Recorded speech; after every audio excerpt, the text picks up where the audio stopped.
Yeah. But hello, this is Dark Tower Palaver. This is our first of its kind, really, here on YouTube. As we're doing 2 episodes at once, basically. We'll be doing back to back with a short break in between, and you're here intermission, if you will. Yes, indeed. I think intermission should come back. Think if a movie's over like 2.5 hours, there should be an intermission. Give me a potty break. Yeah, my bladder can only take so much. And like theaters, I get would probably like not like the fact because they get a little bit less showtimes, but everyone leaving the theater might then go buy more popcorn, more drinks. It would actually generate more revenue for them. You know what? I want to go get some candy or something like Yeah. that.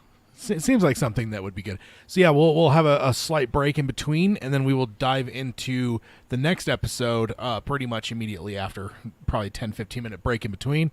So that is what we are doing today, and we are starting with the, as you can see on the screen here, it is the Wastelands Book Club Part 16. So we're chugging right along. I can't remember, what was our percentage at? I never look at that when I'm preparing. We had difference last time. A little bit different. Yeah, I guess I can go to the beginning of our section we're covering, and that puts us at 59%. Yeah. So we're getting there, chugging along, moving our way through fairly quickly. So chugga choo choo. Yeah, indeed. It's we're I don't know. Still interested to see how far we're going to get here this year. We've got outside of this one, we've got 1, 2, 3, 4 more. So I don't think we're going to get finished this year. The pace we're going, I don't think, but I think that it's going to be very, very early into next year that we finish this book. I think it might be a good thing though, not take the end of your break and everything with a cliffhanger. Yeah, that's true. But so we are going to be covering we're actually just jumped into a new section here. We jumped into chapter 5, which is titled Bridge and City. So this is you're here on the YouTube side. Let's go ahead and hit the intro and then get started. Sound good? Yeah. On your side? All right, let's go ahead and hit the intro here. The Dark Tower by Stephen King. The man in black fled across the desert, and the gunslinger followed. Go then. There are other worlds than these. Death, but not for you, gunslinger. It's time we had our own palaver, I think, and it's going to take a while. And yet, dauntless, the slug horn to my lips I set, and blew. Child Roland to the Dark Tower came. We are content, one from many. Let the palaver begin.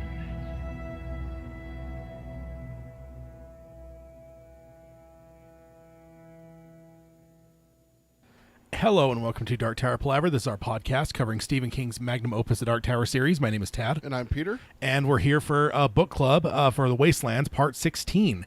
And we were just had a little bit of an intro on the YouTube side as well. But we are at basically at the 59% mark as we get into this section here. So also, if you are with us here on YouTube today, it's a little bit of a unique episode. On the podcast side, nothing's going to change. You guys will see the podcast drop into your feed as in the normal times that you would have. But on the YouTube side, we're actually recording both this episode and the roundtable at the same time. So you're back to back, not at the same time. That'd be really challenging to record 2 shows at the same exact time. Not a fortnight in between is what he's meaning. Yes. No break in between. So that is something unique. But let's go ahead and dive in. First of all, for the introduction, there is no spoiler warning on the book club episodes because we save all spoilers for the very end. We have a very an isolated section quarantined off from the rest of the episode. So if you have not finished the 7 primary books of the Dark Tower series, you can listen to this whole episode up until you get to that warning. At that point, if you shut the episode off, you will have nothing spoiled. That is how we generally do things here. So these are the safe episodes. When we get to that point, though. If we give you that warning at the very end, if you do stay, then you will be in danger of spoilers. Yeah. Then if you want to find us, you can find us on Apple Podcasting. You can stream us on Spotify or Stitcher. You can find us on pretty much any podcasting service out there. You can subscribe, rate, and review us on any of those. We'd appreciate that. You can find the show notes over at darktowerpalaver.com. We don't really have show notes for book club episodes, but we do for our roundtable episodes. But if you want to find like our new questions for new listeners, you can find those over there. If you want to email those in, if you're a new listener, we welcome you to being part of our extended content. And if you want to answer those questions, you can answer one of them, you can answer all of them, you can answer anywhere in between. There's definitely no hard rule in terms of what you do or don't have to. We just find it a good primer for the first email type thing. Then if you want to support the show, you can do that at Patreon at patreon.com/darktowerpalaver. And then if you want to contact us, there's a number of ways to do that, and Peter can let you know what those are. The best way to reach us is through email. It's darktowerpalaver@gmail.com. And then we stream our shows here on YouTube. It's youtube.com/darktowerpalaver. We also have other exclusive content for just YouTube. So like, subscribe, ring the bell to get notifications for when we go live or when we post new videos. And then our social media is facebook.com/darktowerpalaver. Our Twitter is @darktowerpod. That's @darktowerpod. And then our Instagram is darktowerpalaver, all one word. And then check out our merchandise. It's tpublic.com/users/darktowerpalaver. And just one more thing to add on to it. Sorry, guys, I got a cold, so if I sound a little bit weird, that's why. All right. Yep. Captain Trips summertime. It is. It's that. It's It that is. time of It is year. that month. Yeah. It is indeed that exact month of when Captain Trip starts rolling out. So, might be having some tube neck Peter here by the in the future. By the end of the episode, probably. Okay, and then the last thing I wanted to cover is the calendar stuff. So, as I already mentioned, we're doing live show-wise, we're doing these two episodes both today, but we will be back on the 2nd of July for Roundtable 123, and then the 16th for 124, and then the 30th for Book Club number 17th. July ends up where we have 3 episodes for that month. So, we will be back on our fortnight intervals back in July. So those are the dates to be aware of for the future episodes there. All right, so let's go ahead and jump in. So we are in book 2 of this book, The Wastelands. Book 2 is titled Lud, with the subtitle of A Heap of Broken Images, and we are just barely jumping into chapter 5, which is titled Bridge and City. So that's definitely fun. I can't remember, what do we got in terms of chapters overall. We got only one more. The next one is 6, and that is the final. And then there's like an afterword and stuff, all that kind of stuff. But yeah, we are in the penultimate chapter. So maybe I don't know, with a 40. I guess the thing is all the stuff at the very end of the book. If none of that is actual, maybe we will finish this year. Yeah, it'd be interesting to go see at the end of the episode. Maybe we'll do it on intermission and then say it in the roundtable how far we are actually. Because mine shows an afterword, acknowledgments, Dark Tower 4 teaser, Sleeping Beauty's teaser, about the author, and then copyright. So yeah, maybe we'll finish this year. So yeah, let's go ahead and dive into chapter 5, Bridge and City, starting with subchapter 1. Peter's going to start us off here. Yeah, so the quartet comes up upon a downed airplane. Roland thinks that it looks like a giant dead bird. There's a mummy inside in the cockpit. It's a huge mummy. Like they say, like it's a massive person and everything like that. Roland quotes a poem, says, "So fell Lord Perth, and the countryside did shake with that thunder." And he comments on that there was no fire when the plane crashed, so it probably ran out of gas. And then he just tried to land what it's called a dead stick landing on the road. Yeah, which happens all the time. Yeah, you see that all the time with like crop dusters and these smaller planes that land on interstates and stuff. I feel like I saw one in the last couple of months. Yeah, on the news. And then there's with no fire, no explosion, so the plane's in not good shape, but it's not charred and burned and everything like that. Yeah, there's something left of it. Yeah, well, they can also see like the dead body and everything like that. So seeing the dead body, Roland asks Jake if he's okay with the mummy. Jake says that he is because it isn't runny. I thought that was a good moment for Roland, checking on Jake, making sure that he's okay, because Gunslinger puts the image in our mind that Roland just doesn't give a shit. You know? Especially about Jake, letting him fall and everything like that. So this is a good moment for Roland right here. Especially, when you compare it to all of book 1, not just letting him fall. But was there ever a point that he showed any kind of compassion or anything like this to Jake in book 1? Like, don't think so. I feel like he mostly just kind of like, I think we commented on it even, where it's just like Just he was just cold. very indifferent and cold towards him. I don't think he ever treated him as though he was a child. Nothing. So, yeah, you're right. This is kind of a unique thing that we haven't seen from Roland up to this point. I mean, obviously, we know now if we put ourselves in the place of Jake, there's very little time in his mind that's happened. But for us as readers, we've obviously seen a whole lot from Roland between the time that he dropped Jake till now. But Jake would Right. not be privy to those things. So this must be kind of unique for Jake because it is a much different Roland than he experienced before. So, Yeah. but yeah, definitely good call. Definitely seeing a different side of Roland, and I think we've kind of seen a little bit of that transition ourselves with the book 2 stuff with the other members of the quartet, and even what's happened in this book. You know, there's been some challenges to him by both Susanna and Eddie and stuff, and then leading up to all the stuff at the pulling Jake through. Yeah, there's a lot of character development with Roland, and he's definitely not seeming like exactly the same kind of Terminator that he did look like over the last 2 books. So the note I had here is, wait a minute. So are there giant birds in this world? Because he says it looks like a bird. Yeah, I mean, because Roland is the expert from this world. So if he's like, oh, it looks like a giant bird, like my thought process would be like, wait, hold up. Is that something we have to worry about in this world? Especially Oi, you know, because if there were giant birds, you know, birds like to take up little creatures. Like here on our side, there's small dogs that'll get taken in places like Alaska and stuff. Eagles will swoop down and swap up like chihuahuas and stuff. You know, because There's an eagle big enough to pick up deer. yeah, I've seen videos of that, and I'm like, oh, this is fake. Like, no, I looked it up and like did like your fact checks on it. yeah, No, they'll pick up. I mean, not full grown. like not bucks. Yeah. Like with the antlers. But think of like baby deer, like the fawn and everything Yeah. like that. Yeah, they'll pick up deer. yeah, So yeah. But not just take them down and then eat them. No, pick them up and carry them away. yeah, yeah. That always reminds me of King of the Hill, where there's like the forest fire, and Peggy sees the eagle swoop down and grab a bunny out of the fire. It's like, oh, look, that eagle's helping that rabbit to safety. It's one of my favorite lines in that show. It's so great. Yeah, so it is definitely something alarming to me, though, and from a world building perspective, because it's like if Jake or Eddie had said that, like that would be one thing, but for Roland to say it, it's like, wait a minute. Because we've already kind of seen giant lobsters, at least. Like, what else have we seen in this? I mean, we've seen mutants and stuff like that, but I guess in terms of animals, giant animals, the lobstrosities is probably our biggest thing we were looking Yeah. at. So it would probably at least make me ask if I were Eddie or any of the other quartet members here. Yeah. If with Roland saying that it looks like a bird. So then it mentions, and I think, I don't know if with where you have this highlighted, I'm not sure if this goes to this section or the next, but it mentions the helmet with a spike on it, which is interesting because as a history fan, that's definitely more World War I. Whereas, as we're going to find here in a few minutes, we're going to see a swastika on the plane, which is definitely indicative of World War II. So makes me think probably not seeing something from our world exactly, because those two things don't really jive. Well, it does because this is pre-World War II, is what Jake says.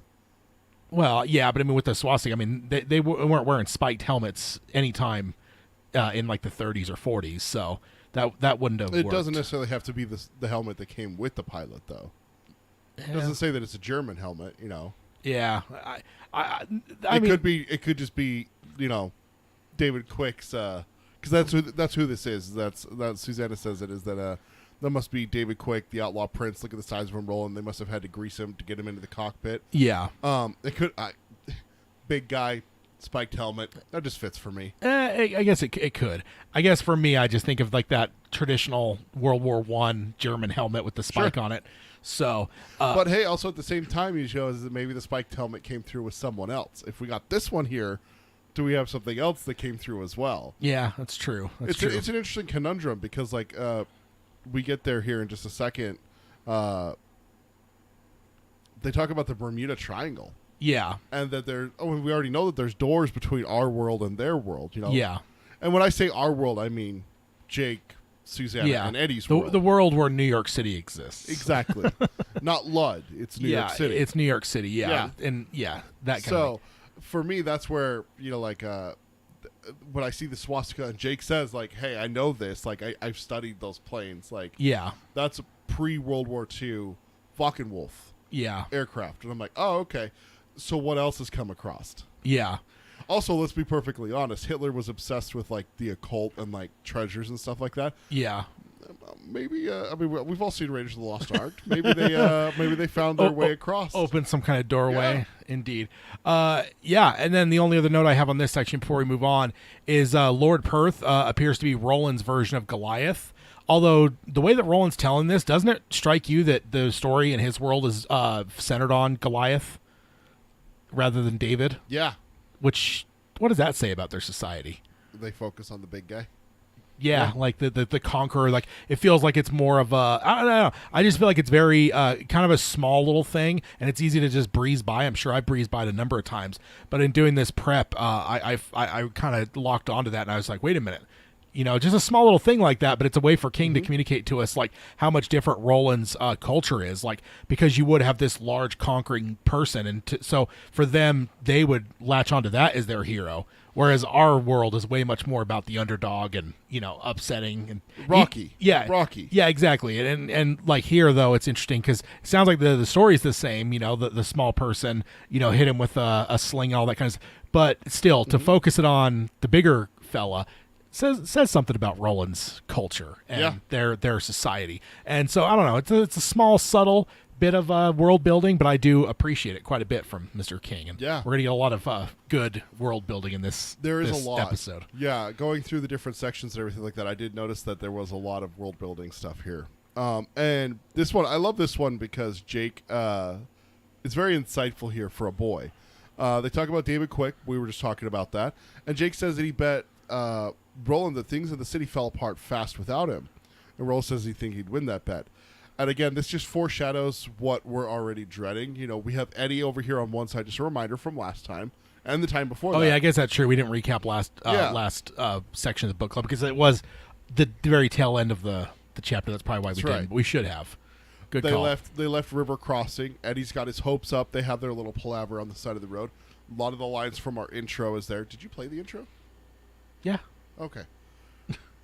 Dude. Getting a little punchy there? Dude, I am so out of it. I'm sorry, everyone. But, yeah, so we get all the lines from our intro, and we have Eddie over here who's like the hopeful, optimistic. Maybe they'll be like the elves from Lord of the Rings ready to help us along our way. Yeah. Give us lambus bread and shit like that. And, the sword that can kill anything and all that kind of stuff. Yeah. And then you got Roland over here to be, I'm like, dude, don't get your hopes up. Yeah. But I remember the first time I read through this is the part here where it's like, their leader's gone. He tried to do something like this, and they didn't even bother to come and get his body. Yeah. That's where I'm with Jake on this one. Man, things must have fallen apart really fast. I mean, because let's be honest, okay? City run by one person. Yeah. It's fallen under attack. They talked about that at River Crossing. Yeah.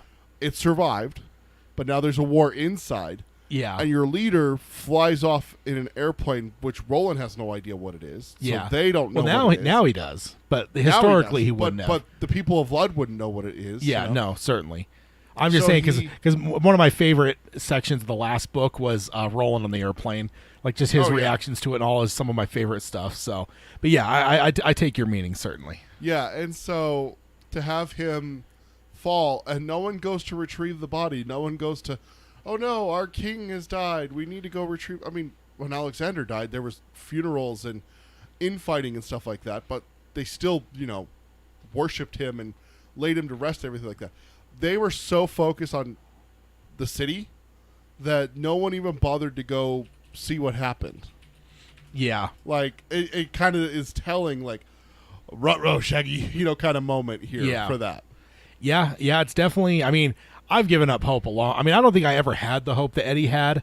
I think I have 100% just kind of, even from the first time reading it, I remember just like latching on to Roland's perspective of like, this, I've seen enough of this world, definitely not as much as Roland, but I've seen enough of this world to know there are no Elrons in this world, and like, and I think even the first time I remember thinking to myself with Eddie wanting to shake him a little bit. Cause it's like, dude, you guys just found these friendly people at River Crossing that gave you guys a meal. Like that's about as much as you could hope for in this world. And again, I'm not going to give Eddie too much shit cause he hasn't had the same full experience of this world that we have. I guess that's mostly book one. Yeah. right, that we've had. But I think book 1, in a lot of ways, was more revealing of Roland's world than book 2 was. Because book 2 is all on the freaking beach. So Right. what are you actually going to find outside of lobstrosities? But like we've seen, Tull, we've seen the way station, we've seen like all these things that are just, this is not a friendly world. Well, even So- go back to Gunslinger and look at the flashbacks to Hax the Cook. Yeah, exactly. That was not a friendly, comforting world. I mean, they were talking about mass poisoning children. Yeah. Let's be honest here. This is not a good world. Yeah. Like fluffy bunnies and oh look, that eagle's carrying that bunny off to safety world. Kind of Yeah, thing. this isn't a Peggy Hill. This isn't a world. Peggy Hill world. Exactly. Yeah, and That's again, going to be our analogy for this episode now. and again, I'm not going to give Eddie too much shit because ultimately he's maybe not privy to all that knowledge that we are. But I remember the first time reading it just being like, no, this isn't that kind of world. No, it's not. Middle Earth was maybe on the way towards moving on. This world has moved on that we're in here. Mm-hmm. So, I never fell in line with Eddie on that thought process. Yeah, see, the but- problem with comparing Roland's world to like Middle Earth is that Middle Earth has good succeed over evil. Yeah. All we see in this world is how shitty it is. Yeah, and I think you could argue that Middle Earth is like on its way of moving on, like the elves are moving on and stuff like that. So I think but it's at the very beginning of potentially the moving to the next age or whatever. Whereas this here, we're millennia into the fall. We're So- past. See, I don't think that the elves leaving Middle Earth is like, oh well, it's going to take a hard left turn and it's going to become a shit show because leaving humans in charge. you still it probably would be. Well, that's true. It is humans, but it's not going to be like instantaneous like if you had the orcs in charge. Yeah, Like they triumphed over the orcs, the good guys won, and we're going to have some good times. It may go to downhill later, Yeah. but that's not now. Well- See, Roland's world, we've gotten past that, taken 3 left turns and a hard right to end up where we are. Yeah. Where an entire town can be taken in by a preacher and try to murder a man. yeah. You know? Yeah. I think ultimately Tull's probably the biggest indicator of what kind of world this is. Yeah. I mean, like you said, I mean- though, some of the flashbacks, yes. But again, I'm not going to give Eddie too much shit, but I remember as a reader just being like, Eddie, get your fucking head out of the clouds, man. But, Like, what has he seen? Yeah. And that's what you were saying is like, what has he seen? He's seen a beach, a forest, and river crossing. I think what. Like, Yeah. I mean, but I think read the room. yeah. Look at how Roland's reacting and how Roland's thinking. Like, yeah, it's just I don't know, but it's an interesting dichotomy to have these characters that are new into it all because they're not going to know as much as I mean, hell, Jake probably knows more than Eddie does because Jake actually saw Yeah. a chunk of Roland's world. He also experienced 2 demons, let's be honest with that. So Yeah. Eddie hasn't really experienced that except for Shardik, Yeah, which he just takes as a robot. Yeah. So, okay, they have robots. Cool. yeah, But not, a thing that tries to suck you dry, basically. Like, Yeah. like the demon in the speaking ring. yeah. Like, and then Jake didn't exactly go down into the basement with Roland, but he was scared enough not to. Oh, and then also Jake experienced the Dutch Hill monster. Yeah. Crossing over. Like, Yeah. Yeah. Yeah, indeed. But yeah, that's all I got on that section. What do you got next? Oh, no, you got the note about the leader falling. No. I don't know what you're seeing. Last note I have is Lord Perth, being in Roland's world. No, we went to the next section. Oh! I didn't hear you do that Yeah. one. All right. So yeah, How fast the city falls apart without him. Yeah. I'm sorry. I didn't hear you cover that that note. I thought we were still on that previous section. Yeah. But yeah, I just think it's how common it is for individualistic leaders to see the fall of his or her empire, how quickly they crumble after they disappear.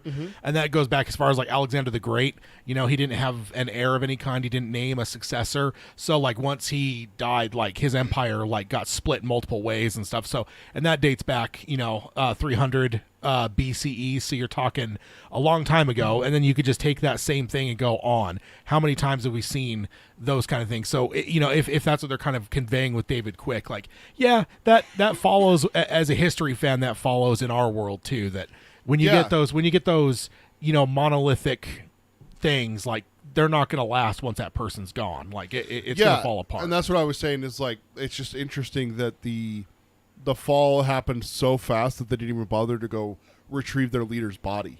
Like, Alexander the Great fell, and it's like he's dying and everything like that, and he died slower than David Quick obviously did. David Quick died in a plane crash. Yeah. I mean, it talks about like the stain, and there's a cracked part of the skull. The thing is, do you think they even know that he died, or do they just see him fly off? Well, I mean, then he was but gone. let's be perfectly honest. I mean, they can see the city, so they probably saw that he went down. Well, seeing right? the city's huge. Seeing a basically a fighter plane, like, because over the course of this section we're covering today, we see they travel quite a ways to get to the city. Sure. I wonder how much. I mean, do they just see him leave? Because unless they're on the edge of the city, they might just see him take off, and then they don't ever see him come back. Oh, he never came back. Yeah.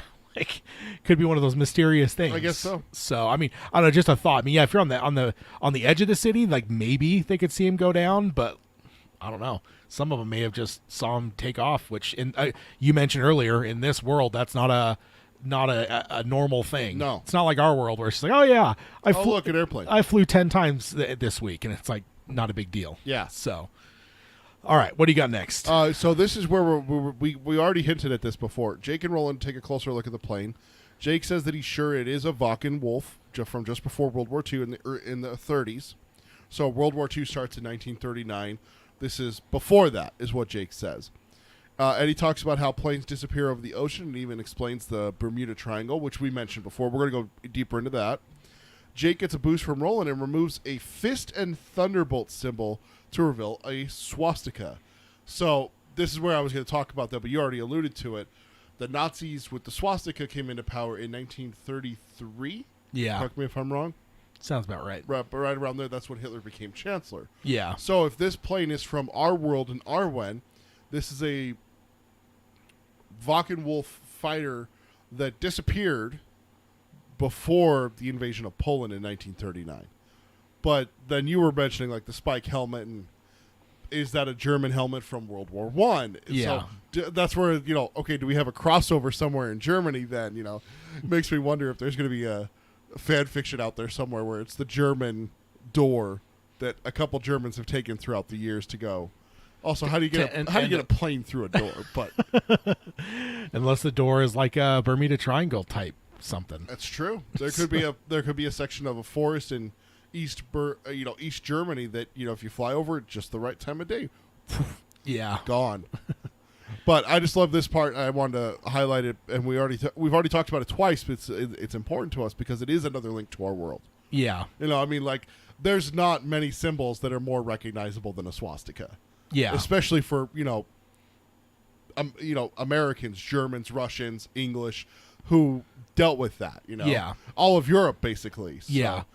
Seeing that is like, oh shit, like, yeah, that's definitely from our world. It's definitely something you can't mistake for anything else. And yeah, it is a connection to our world up there with like your Sitgo, your Beatles, your Bible. I mean, some of the other things we've seen, like they haven't. I wouldn't say they're like, this isn't like the first time we've seen something from our world, but it is far, far, far from being a regular thing so far in our story. Also, one thing I didn't realize until just now, I didn't even make a note of this. This is the oldest crossover. Like a gas pump. That's not going to be a Citgo gas pump. That's, for me, my brain, 60s, 70s. Yeah. The most Beatles, likely. 60s. Yeah. Right? Yeah. I guess the Bible. The Bible, I guess, could have come, from anytime. From a huge pantheon of time, certainly. Yeah, large section of history, but of the ones that have like a specific, like decade, discernible date. This is the 30s right here. I don't think we've had anything from before that. No, like not the that 60s, I know of. Like Susanna, the 60s, the Beatles, that kind of thing. Yeah, seemed like that was as far back as we were going to go, but now we have something from the 30s here, so that's interesting. Yeah, indeed. I love the idea of spinning the Bermuda Triangle as a doorway to this world. As a child, the Bermuda Triangle was one of my biggest fascinations and obsessions. It's so good. I mean, like there's everything. Like when you're a kid, there's like the the Bigfoot, there's the Loch Ness monster, there's like all those things. But for me, the Bermuda Triangle is probably the number one thing. Like I obsessed with that as a kid. I remember doing book reports on it and stuff for school and like all kinds of dude, it was one of my favorite things. So having it pop up here definitely scratches a little bit of a child itch for me. Kind of reminds me of my childhood Sure. a little bit. And yeah, I just think that like obviously this is kind of like a retcon by retconning the Bermuda Triangle potentially. I mean, it's just speculation from Eddie, so it's not set in stone. But potentially retconning the Bermuda Triangle as being a doorway to Roland's world. That's always fun because. Yeah, and the thing is with the Bermuda Triangle is that I listen to a podcast that goes into like internet mysteries, and they did an episode on the Bermuda Triangle. And the thing with the Bermuda Triangle is it's not the only one on Earth, it's just the most popular one. Yeah. It's like Bigfoot. They're called cryptids. I never knew this until I listened to this podcast. Cryptids are creatures that people think that they've seen but have not been scientifically discovered. Have you seen that one in Texas just recently? Yes. That wolf-looking thing. Chupacabra, Yeah. little bastard. Yeah. Yeah, That one. definitely beastie, huh? Oh, yeah, I don't like beasts. No, not a fan. Not a fan. But yeah, so they were talking about the Bermuda Triangle. And there is other places where planes and ships go missing. Yeah, So it just the doorways to Roland's world really intrigue me. yeah. You know, especially if one's big enough to fit a plane through it. For God's sakes. The one thing I'll say is with the Bermuda Triangle, I have no idea, but one thing I found interesting was just 90 minutes from here, west over the border of Nevada, is a little town called Wendover. It's where they prepped the atomic bomb planes, basically, to do the training. But one thing I've heard anecdotally from pilots is that's an area that can actually see a number of plane crashes, and the reason is there's something about it. You can kind of almost see the curvature of the Earth more so than normal, and it will disorient people, and it'll also screw up instruments a little bit. Yeah. And there's been a number. I mean, these are all small planes because it's a small little airport. It's not like anything big. It wouldn't be anything bigger than like your little Cessnas and stuff. Yeah. But there's been a number of crashes out there for those kind of reasons. It makes me wonder: would it be something as weird as that? Just some weird thing that throws off instruments a little bit that would then Yeah. cause a Bermuda Triangle? You know, could, yeah. But here, this is out in the middle of the desert, so if a plane crashes, you know where it goes. But if it were water, you would never know, and you'd never know. find it. So. Yeah. Well, especially if the instruments are messing up and they're saying, well, my coordinates are X, Y, and Z, when really it's A, B, and C, and they're, hundreds of miles away from where they think they are. Yeah. That kind of thing.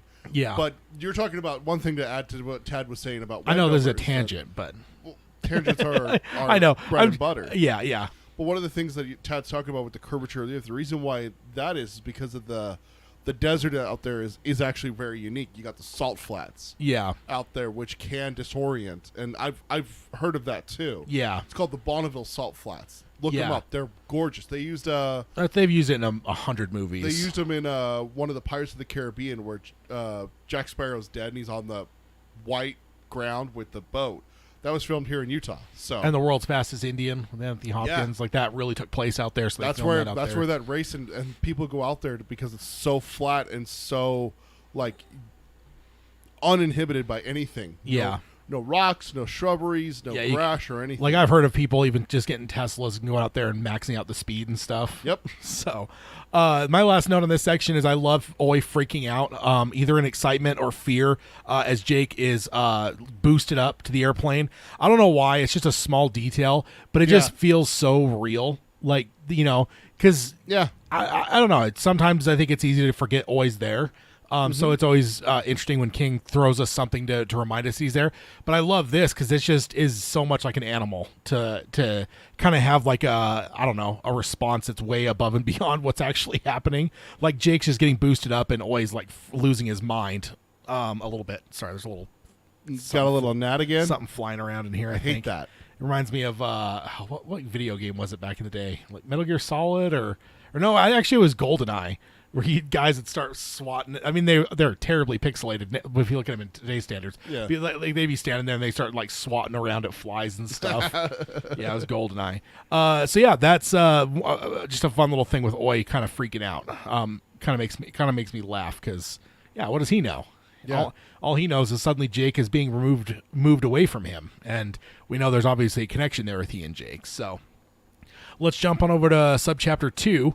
So subchapter 2, it is Jake's turn to make the fire, but but it conveys that he had to lay the wood to Roland's satisfaction. Eddie and Susanna are off to the side cuddling, and Eddie has found a flower earlier and gave it to Susanna. She's wearing it in her hair.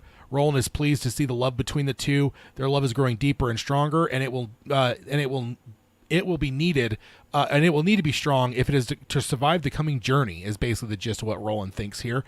Jake isn't doing well at sparking the fire, Roland is coaching him.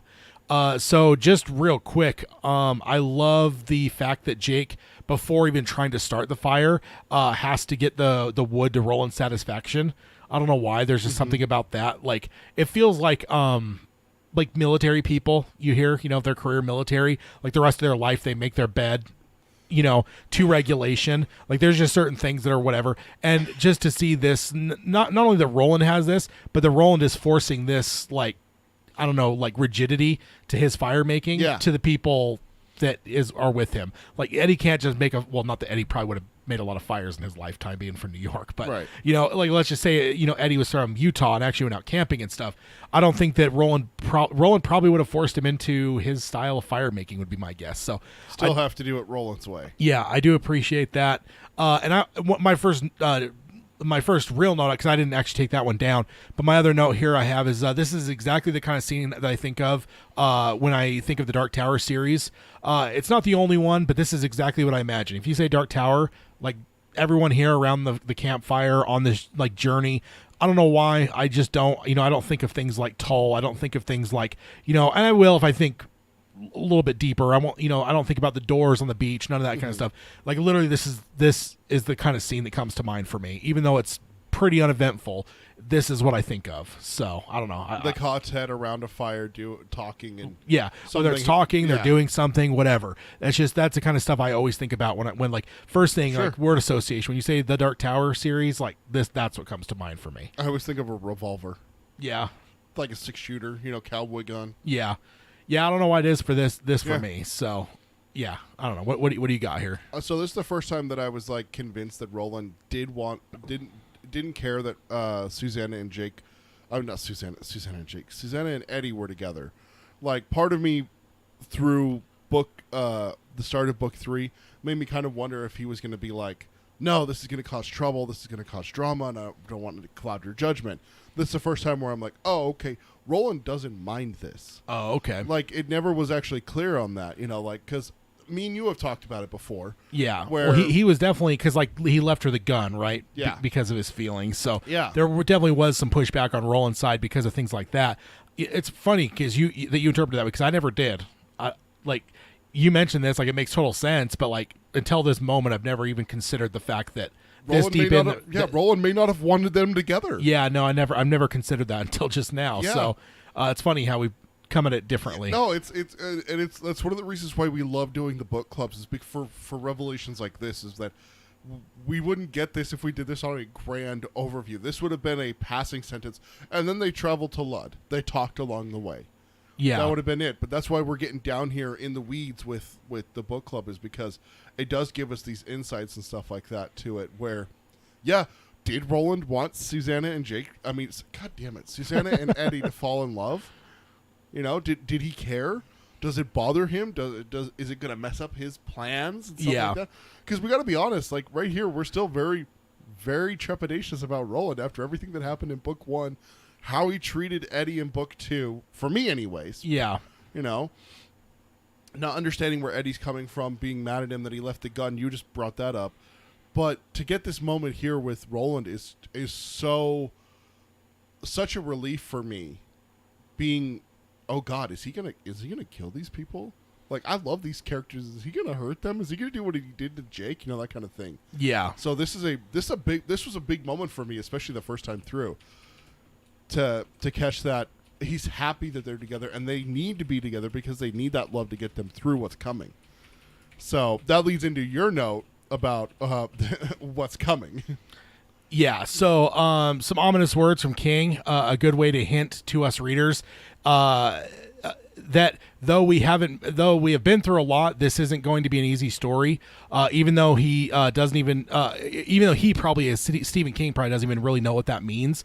Because I think I don't even know if we talked about it in the book clubs, but if you join us on the roundtables, it's no spoiler to say that this is written over 3 decades. This series, and King's not the type of writer that will plot things out much. Like there's the famous story that he had that early outline, but then lost it like on a motorcycle or something. But generally speaking, King doesn't really outline things and plan things out super heavily. So I don't think that King even knows right now what things are going to look like. But this is King's way to kind of give us like a little Roadrunner, Wile E. Coyote sign saying, shit's not going to be good. By saying what he's saying here, in terms of that Roland basically like approving of their love because they're going to need their love with what's ahead. Like, yes, that is just prognostication from Roland, but still it's being written by Stephen King and it just makes me nervous. You Yes. bumped your mic there. I don't know. It's just it's I don't know. Very sinister. And we have talked a number of times about King tipping his hand a bit, I'm trying to think. I just read something recently. I'm trying to think what the hell it was. This is the last thing I was reading, but it did say something along those lines where it was like, oh, and this is the last time that they said something to each other or whatever. Like, King's very good at that kind of stuff. So I'm re-listening to 11/22/63. You're 100% right. The King does this all the freaking time where it's like, and that's the last time he saw him alive. Yeah. Like shit I'm like trying that. to think He what it does was. that. I was trying to remember what the hell it was I read last. Let me see if I can find it on my library. Let's see what it was. Oh, it was Black House. Oh, yeah. It was the very end of Black House. There's some stuff that was said that was like, yeah, okay, King, you are a bastard because you are tipping your hand. And I do appreciate it because I feel like King's kind of like the anti-spoiler guy in the age where everyone's so spoiler like averse. But yeah, overall, it just, again, King doesn't really know, but it's very interesting that King gives us this because I think that King doesn't really know X, Y, and Z details of what's coming, but he knows this story is not going to be a happy, lovey-dovey story all the way through. This is not going to be an eagle picking up the rabbit and carrying it to safety story. It's not. It's not. I'm serious. I'm going to be using that analogy forever. That's an awesome. I love that. I've never watched King of the Hill all the way through, so I love that. Yeah. Just sinister, Mr. King. That's all. So the next section here, while coaching Jake on fire building, Roland throws out a riddle. What's dressed when night falls and undressed when day breaks? Is the riddle, and Jake misses that it is a riddle at first, kind of goes over his head a bit. Then once he realizes, Jake is surprised that Roland knows riddles, and Roland tells him that he knows a lot and that he studied them as a child, and Jake is perplexed why anyone would study riddles. So, question there, do you think that, are you surprised that riddles exist in this world or that Roland knows them when you're reading it the first time? No. Like, it makes perfect sense that would be part of his world. Yeah, I am not either. I guess Jake is. But for me, I guess riddles just seem so foundationally whatever that I just don't think that they're like unique to our world. If the Beatles are in this world, riddles have to be. Like, I guess I know that doesn't seem like fully logical, but that's just my thought process. So the fact that Jake is surprised, well, I guess I don't follow his mind in that. I don't either because like riddles are like an ancient thing and everything like that. Where like the Sphinx, like the actual creature, the Sphinx, is supposed to bar your way unless you can answer a riddle. Yeah, solve her riddle, that kind of thing. Yeah, like riddles are not they're not exclusive to one culture. They're pretty universal and stuff. So I think that's the other thing too, is they just seem so ubiquitous in our world that to assume they wouldn't be in this world is too much of a stretch for me. So okay, whatever. Jake's a kid though. Whatever. Maybe he has, and maybe he's a little bit more like what I don't want to say like egocentric in terms of like that he's egotistical, but centered on himself. He's so centered on him and his world that he doesn't he doesn't think what this other world might share with his own. I don't know, but yeah, definitely interesting. But then a quote from here that when they're talking about riddles and stuff, I have a direct quote here. It says, "Van A, my tutor, said a boy who could answer a riddle was a boy who could think around corners. We had a riddling contest every Friday noon, and the boy or girl who won could leave school early." And then Jake asks if Roland left early often, and Roland said no. And he explains he enjoyed them, but he was never very good at them. And Van A said it was because he was too deep, and his father said that he lacked imagination. Roland said it was probably both, but his father was closer to the truth. Then Roland says that he could shoot better than his peers, but he was never really good at thinking around corners. So I like this part a lot because it tells a lot about Roland. Yeah, it does. Yeah. And so another this might know another great example of world building and a very interesting one because like Jake, we don't view riddles as anything more than childish jokes. So the fact that they hold them in such high esteem is really cool. Because I will say that is one thing is okay, Jake's surprised that Roland knows riddles. For me, I'm surprised of some of the fact that like they studied riddles, because I'm surprised by that too. Because it's like, okay, for us, yeah, riddles are kind of a throwaway thing, like, whatever. I actually enjoy riddles a lot. And I'll tell you, they're not even that popular. Like you can't find that. You can't like one thing that I've looked for is like an app that would have like a daily riddle that it would send you. Oh, really? Nothing like that exists. No? No. And like in general, like the more you search, like, in general, even like websites you find, like it feels like there's just not as many things. And like I enjoy them because again, it's kind of like this says, it helps you think around corners a little bit, keeps you a little bit thinking creative. So I've always enjoyed them. But yeah, they're just not that prevalent in our world. So the fact that they are so much more, whatever, the fact they're going to actually study them, and obviously we've seen some of what Roland's study entails. Mm-hmm. I don't think there's any time wasting. They're not learning things that aren't important. Right. So the fact that they're learning riddles and they're actually spending time to study them, that's very interesting. Yeah, in Gilead, it's not a society where you're going to learn math, science, history, English when you're going to be a fisherman. Yeah. Like, you're going to learn the things that are necessity for your occupation kind of thing. And so for a gunslinger, riddles are... It's interesting. And I think that's probably about thought. Yeah. The ability to think around corners, the ability to think creatively, critically. Critical thinking. Yeah. Yeah. That's the one that I'm thinking of and everything like that. And my note ties in perfectly with what we're talking about here. That it's a great insight to Roland as a child and what he's being trained for. We've seen it several times and everything like that. This just adds to those flashbacks in The Gunslinger when you're like, oh, okay. The boy with the hawk who's learning falconry with his hawk is also learning riddles on how to think around corners. This dude's not learning just to be a killer. Yeah. And we've even had the talks last time or the time before where Susanna's like, we got to see Roland in his element. Like, this dude's an ambassador more than he is a shooter. Yeah. A gunslinger. Yeah, it was a couple times ago at River Crossing. Yeah, exactly. She's like, holy shit, this guy's like a diplomat. Like, I just listened to a book about World War II, like the complete World War II European and Pacific theater.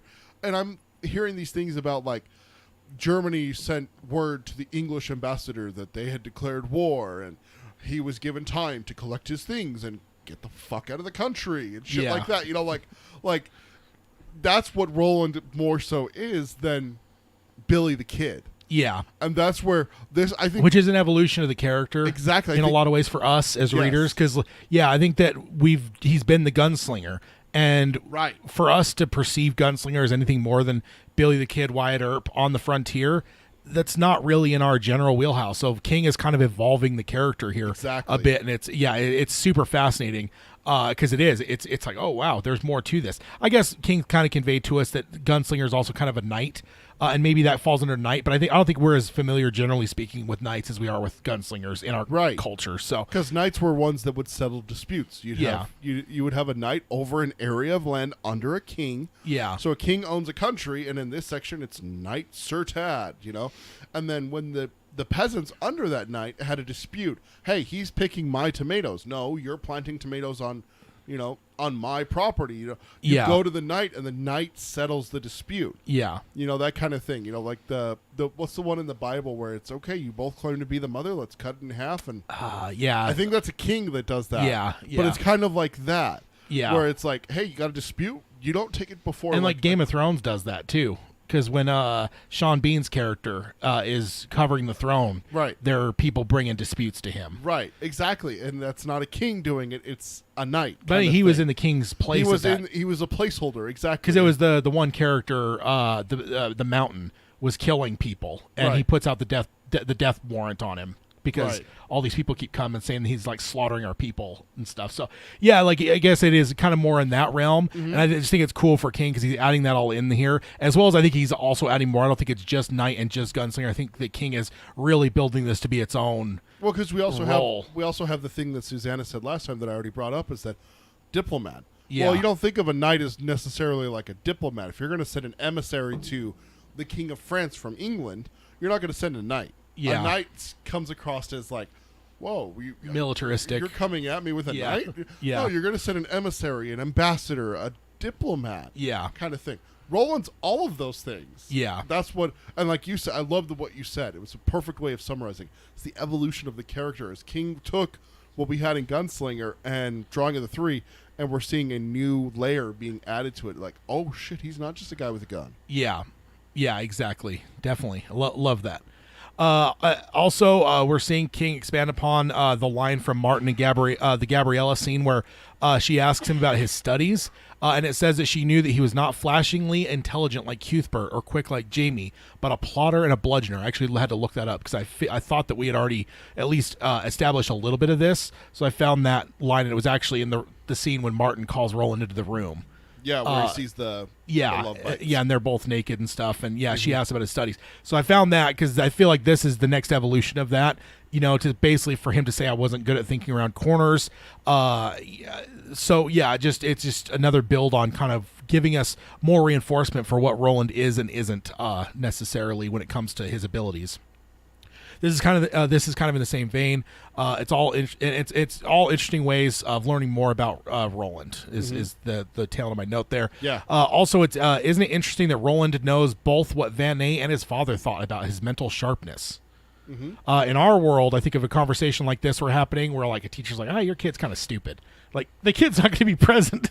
You know what I mean? You don't want to damage their ego. You don't want to damage their self-esteem. Their self-esteem. That's the word. Yeah. So I just think that like in our world that would never happen, but here, their world, he not only knows what both of he doesn't like. Not only does he know where both of them stand, but he knows enough to quote them line, word for word of how they viewed his inability to do riddles.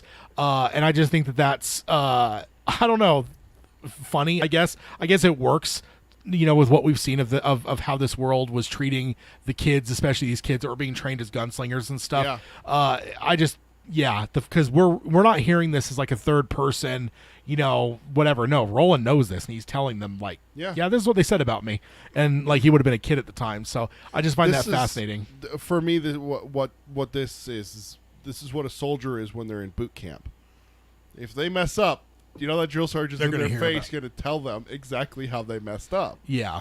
That's what Roland's learning to be, is to be a soldier at the same time with all this other stuff on top of it that we just talked about. Yeah. But they're not going to spare his feelings.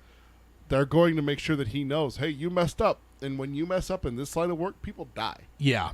So yeah, that's for me. That's where I think about that with like Roland is like, you got to remember, like, yeah, he's learning all these things in class and riddles and stuff like that, but dude's still got to be a killer. Yeah. And he's still got to understand that. And it makes you wonder about Roland, like, not being able to think around corners and stuff like that. How many times has the wool been pulled over his eyes? Yeah. Makes you kind of wonder about the character a little bit. Yeah, indeed.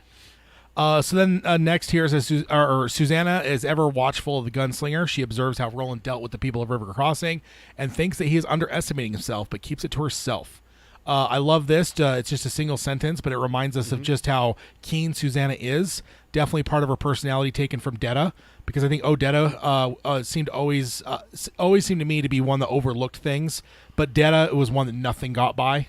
So I think that, like, as you see, like, they both merge into Susanna. The keenness is definitely from Detta. Yeah. And because nothing gets by her. I mean, how many things has she caught in the course of this book that the others did not? I mean, yeah. Jake hasn't been there the whole time, but there's things that she caught, and then Eddie, like, it'd be pages later, potentially days later in their time, that Eddie finally catches on to something. It's like, and Susanna thought it the day before or whatever. It's like, she's quick, man. Nothing gets by her. There's a scene in a TV show where it's like, a character's it's 5 characters and one character's revealing something, and you see one character have like the visualization. Thank you. You're screwing me up. Oh now. my gosh, dude, I am having a day. Where you see on her face that she realizes it, and then like the other 3 characters that are hearing this confession as well realize it. They look at the other one. Oh, he realizes it. They loed at the other one. She realized it. Then they all turn to the one who realized it first, and she's like, yeah, I got there already. That's what this reminds me of. Is like Susanna's like, yeah, I got there like days ago. Guys. Yeah. We're good. Yeah, so I love that. Loving the Susanna stuff. Also, I love the fact that she is keeps her thoughts to herself. In that she is definitely the anti-Eddie in that regard. Yeah. Feels like with Eddie, if he notices something, he's going to say it immediately, probably without even thinking in some cases. Yep. I appreciate it because I relate to this. I don't maybe stay as quiet as she does, but I definitely will observe a lot that I do keep to myself. Yeah. So, like, I'm not going to claim to be as quiet and timid as she is, but, Sure. you know, I tend to just keep note of things. Yeah. So, I don't know. You may attest to that a little bit. Oh no, it's true because there's been times where we've had a discussion. It's a group of us and everything like that, and then we'll sit there and I'm spitting, another person's going back and forth. We're spitballing things back and forth for minutes, and then at the end of it, Ted goes, "Well, it's actually this way." What? Yeah, it's this way, and then explains why we're all wrong, and it's like, oh fuck. Yeah. Because you had time to gather your thoughts and stuff like that. And that's what Susanna's really good at, is she like keeps it to herself, and then when she's ready to let Roland know. Yeah. Like when he's training her She has her ducks in a row. Then she has her ducks in a row. She's like, listen here, you fuck. Yeah. Yeah, indeed. So next section here, Roland tells of a time on a winter night that they would have a riddle contest in the Great Hall. When it was the kids, Alan always won, and when the adults played, it was Court that always won. And he says Court forgot more riddles than anyone else ever knew. Roland then says that riddles have a great power, and everyone knows one or two. And that leads Eddie to tell a joke. And Susanna said it is dumb, but with a smile. But Roland not only doesn't laugh, he appears to be a bit offended. And he does tell him that Eddie is being rather silly. Eddie apologizes and says that he forgot Roland had his sense of humor shot off. Roland then says he takes riddles seriously, and the ability to solve riddles indicates a sane and rational mind, which, just a quick pause before I synopsize the rest of this, though. Does that maybe make sense why Roland doesn't like Eddie's joking? Yeah. Throughout, not just like now, but like flashing back, because like if riddles are like it's like logic and reason, and it's indicates a sane and rational mind, then does joking make Roland like a little nervous because it's like, is this guy sane and rational? Guy insane? Or is he insane? Did I get an insane person to come through that door with me? Not that he doesn't have experience with it with Cuthbert, Yeah. but I just wonder if like there's just a slight bit of like apprehension with humor with Roland for that reason. Yeah. But then going on here, Eddie downplays them and says, "Let's not get carried away about riddles." He's definitely downplaying them a bit. Jake's book says riddles are the oldest game still being played in our world, and they were serious and people would get killed over them. Roland says that he has seen it happen. One Faraday ended not with a goose but with a guy with Quart's dagger in his chest after he cheated and stole the answers written on a scrap of bark. Yeah. So that's definitely interesting. Again, really cool world building. It seems so foreign. We have a set idea of what the Great Hall of Roland's Land might look like, but I don't think that up until this moment any of us would have imagined a riddle contest being the thing that was happening in that Great Hall. Yeah. Do you? Like, They you talked know, about dances and stuff yeah, like like that. maybe dances. Like I feel like Banquets and like stuff. the whoever the king would be is like holding court and stuff. Mm-hmm. But riddle contests until this moment that never would have entered my mind. So that definitely cool world building, and again, it elevates riddles a bit beyond what we would perceive them. Because I think Eddie's really speaking from what we would generally have in our mouths. I don't think most of us have ever considered riddles as anything more than childish games. Exactly. You know, like we maybe even hold some child's games higher than we would riddles, like in general in our society, in our culture. So it's definitely kind of a cool world building thing. Next, I love the detail of Court and Alan being the best in their respective age brackets.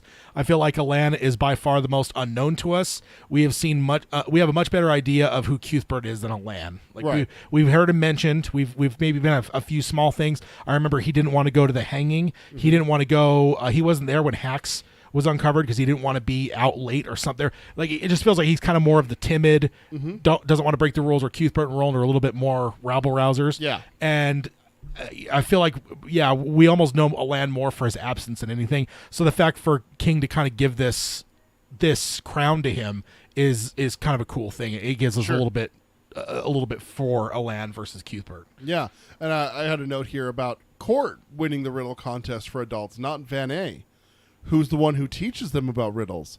I thought that was a nice little detail that King could have just easily made it Van A. Yeah, definitely. Oh, I teach you about riddles, and I'm the Court, best at riddles. Court seems like the soldier, and Van A seems like Right. more of like The scholar. The skull, exactly. Yeah. Perfect word for it. Yeah, so it's interesting to flip them. Yeah. Yeah, it just was interesting that it's not Van A who teaches them about riddles. It's not the one who wins the riddle contest and stuff like that. So I just like that little detail because that just could have been an easy, lazy writer there. Oh, Van A teaches them, Van A wins. Van Yeah. A, Yeah. a land is the best at riddles, a land wins the contest kind of thing. But it's Court, which just shows you that Court's more than just a bludgeoner, kind of guy. Oh, absolutely. It's cool. It's cool development for him. But I will say one thing though, is it was Van A that had an opinion on Roland's inability to do riddles. That's true. So there is some crossover there. Maybe Court knows knows more about riddling itself, but Van A, being more of the scholarly type, is the one that's sitting there going, "Man, this kid's dumb," and talking to Steven and being like, "This kid isn't getting it." This kid's dumber than a sack of hammers. Oh man, I know we're being mean to poor little young Roland, but I feel like it fits the world. Yeah. And then next, Eddie telling a joke. Eddie telling a joke is funny because he is not wrong that riddles and jokes are not that terribly far apart, except that a riddle is meant to be solved and understood, whereas jokes can be framed the same way, including like how they're structured. There's some jokes, not all jokes, obviously, but some jokes are literally structured exactly like a riddle, except that it's not meant to be solved. It's meant to trick you and then humorously reveal something at the end, like the way it is. Like a riddle, it's like, cool, solve this, you have all the clues, whereas a joke, it's like kind of hiding the clues from you, and then it reveals something with the punchline and get you in the throat or whatever. In a way, jokes are much less honest riddles, with the point being humor and not logic. And there is a better analogy of the differences between Roland and Eddie, I think, ultimately, right? Roland's a riddles riddle. versus jokes, like they're very close to each other, but at the same, they're like very close, but at the same time they're worlds apart. Yep. And what better analogy for Roland and Eddie? They do have a lot in common, and we've seen it. I think that, and I will say, in my experiences in life, the people I've had the most in common with are the ones that I butted heads with the most. The opposites are usually a lot easier, but it's when you have people that are exactly like you that you really, for me anyway, in my experiences, have butted heads with. So I do think there's some similarities between the two, and that's maybe why there is some head butting between the two. So maybe even that Eddie was kind of the leader of his group, right? Like his brother was kind of whatever, but I don't think his brother was ever as smart as he was. No. So I think there was always an element of Eddie that he was kind of, like Roland's rolling the quartet here, being a little bit more the leader, even though Eddie was younger. Kind of get a sense that, and we obviously saw he was taking care of his brother by the end, because his brother was so hopped up on heroin. Yeah, that he was completely blazed there by the end. Yeah. Answering Johnny Cash to all the questions. Yeah. And next, also the Daggered Man totally fits my vision of Roland's world, because the basis elements of Roland's world, as compared to ours, is the Western element. And if I had a nickel for every time I heard of a card game in the Old West that ended in a gunfight because of a cheating, or even the accusation of someone cheating, I would at least have enough to buy a Coke. Like Tombstone. Yeah, I mean, but I've heard real stories of that where it's just like, if you either cheated or if you accuse someone of cheating, like those were like, in like the frontier West, those are legal reasons for like a duel to happen and to kill someone. So like, I just feel like being killed cheating at riddles just fits that Western element. It really like does. It's not just like, oh, he got disqualified and he got maybe even cast out of the, he was like sent off to not be in their society anymore. No, they just killed him. No, like Court just stuck a dagger in his heart. Like that's, and then nothing happened to Court. No, like he didn't get put in prison for murder. Maybe he got like two that. gooses. Yeah. He got rewarded. Yeah. Also, I love the small detail of the answers being written on a scrap of bark. Yeah. I feel it would have been so easy for King to kind of forget that Roland viewed paper as gold in the last book, because paper is so ubiquitous in our world that it may be easy to forget that that is not ubiquitous in every world. Because I will say, dude, there's times I'll kind of forget when I was reading this the first time that Roland's world didn't have paper everywhere. Like I'll say where Eddie's hoping for Elrond and stuff. I think there was a few different times the first time through reading it for me that I was kind of hoping that they would maybe stumble upon some kind of library that would then give them some knowledge that would potentially move us forward, maybe give us some information on the Dark Tower, and then I'd always think to myself, wait, there's not that much paper in this world. So I love that they're using bark here. I think that's a perfect way. Kudos to King, because for a guy that's writing these over the course of decades, it'd be easy to forget a small little thing like that. And I love that I love this one as well. I wanted to go take a note of this, and then I saw that you already had your note about it, and I'm like, oh, fucking perfect, because it is. It's one of those small details, just like Venet not being the riddle master as an adult. It's one of those small little things that you add to your book that makes it so much deeper and have so much more found like stuff to grab onto. Yeah. Is that this is going to be something that, like, I remember about is like, they don't have a lot of paper. Here's an example. When they had the riddle contest, they wrote on bark instead of a piece of paper. Like, it was that. This is like an official contest. Like, we were just talking about this. Like, it's in the Great Hall. It's like where they hold court and stuff like that. And they have banquets there. Yeah. You would think that they would have, like, the little bit of paper they have for that. But no, even then, that's how little. It just tells you it's another little piece of world building there. Yeah. That King is so good at in the Dark Tower series. Yeah, Legacy in the chat says, I always thought that Roland kind of pulled back from Eddie because of his love for Cuthbert and not really being ready to replace him. That's interesting. Yeah, that is. And I don't even know, for me, I could buy that, but I think for me, I don't even know if it would be as so much about replacing Cuthbert as it would be the experiences of losing Cuthbert and all of his other friends from the old days that then stops him from opening up and fully embracing so that he doesn't other have people. It happen again. Yeah, like and I'm not so I guess that's where my thought would go, but I'm definitely not saying that maybe it isn't that there's some kind of idea about not wanting to replace Cuthbert with Eddie. I mean, of course I would be offended by such a thing. How much of a fan of Cuthbert you are. Indeed. So next up, I know this is a long chapter here. Susanna forgot all about the riddle book and asked to see it. Jake says sure and goes to get it while saying the answers are torn out and that it's probably why Mr. Tower gave it to him for free. He is then seized both quickly and not gently by Roland, who demands to hear the name again. Jake doesn't realize that he has not told them the name of Calvin Tower, and Roland says that he is not surprised that his name was Tower. Eddie says he feels that his dead baby joke was good, even if in poor taste. He's still latching on to his joke there. Everyone else has moved to 2 topics down the road, but he's still harboring on that joke. Roland says he doesn't care about taste, but that it's unsolvable and nonsensical, and riddles aren't that. Jake answers the original riddle that started this. I wrote that solved this, but I meant started this, which the answer was a fire.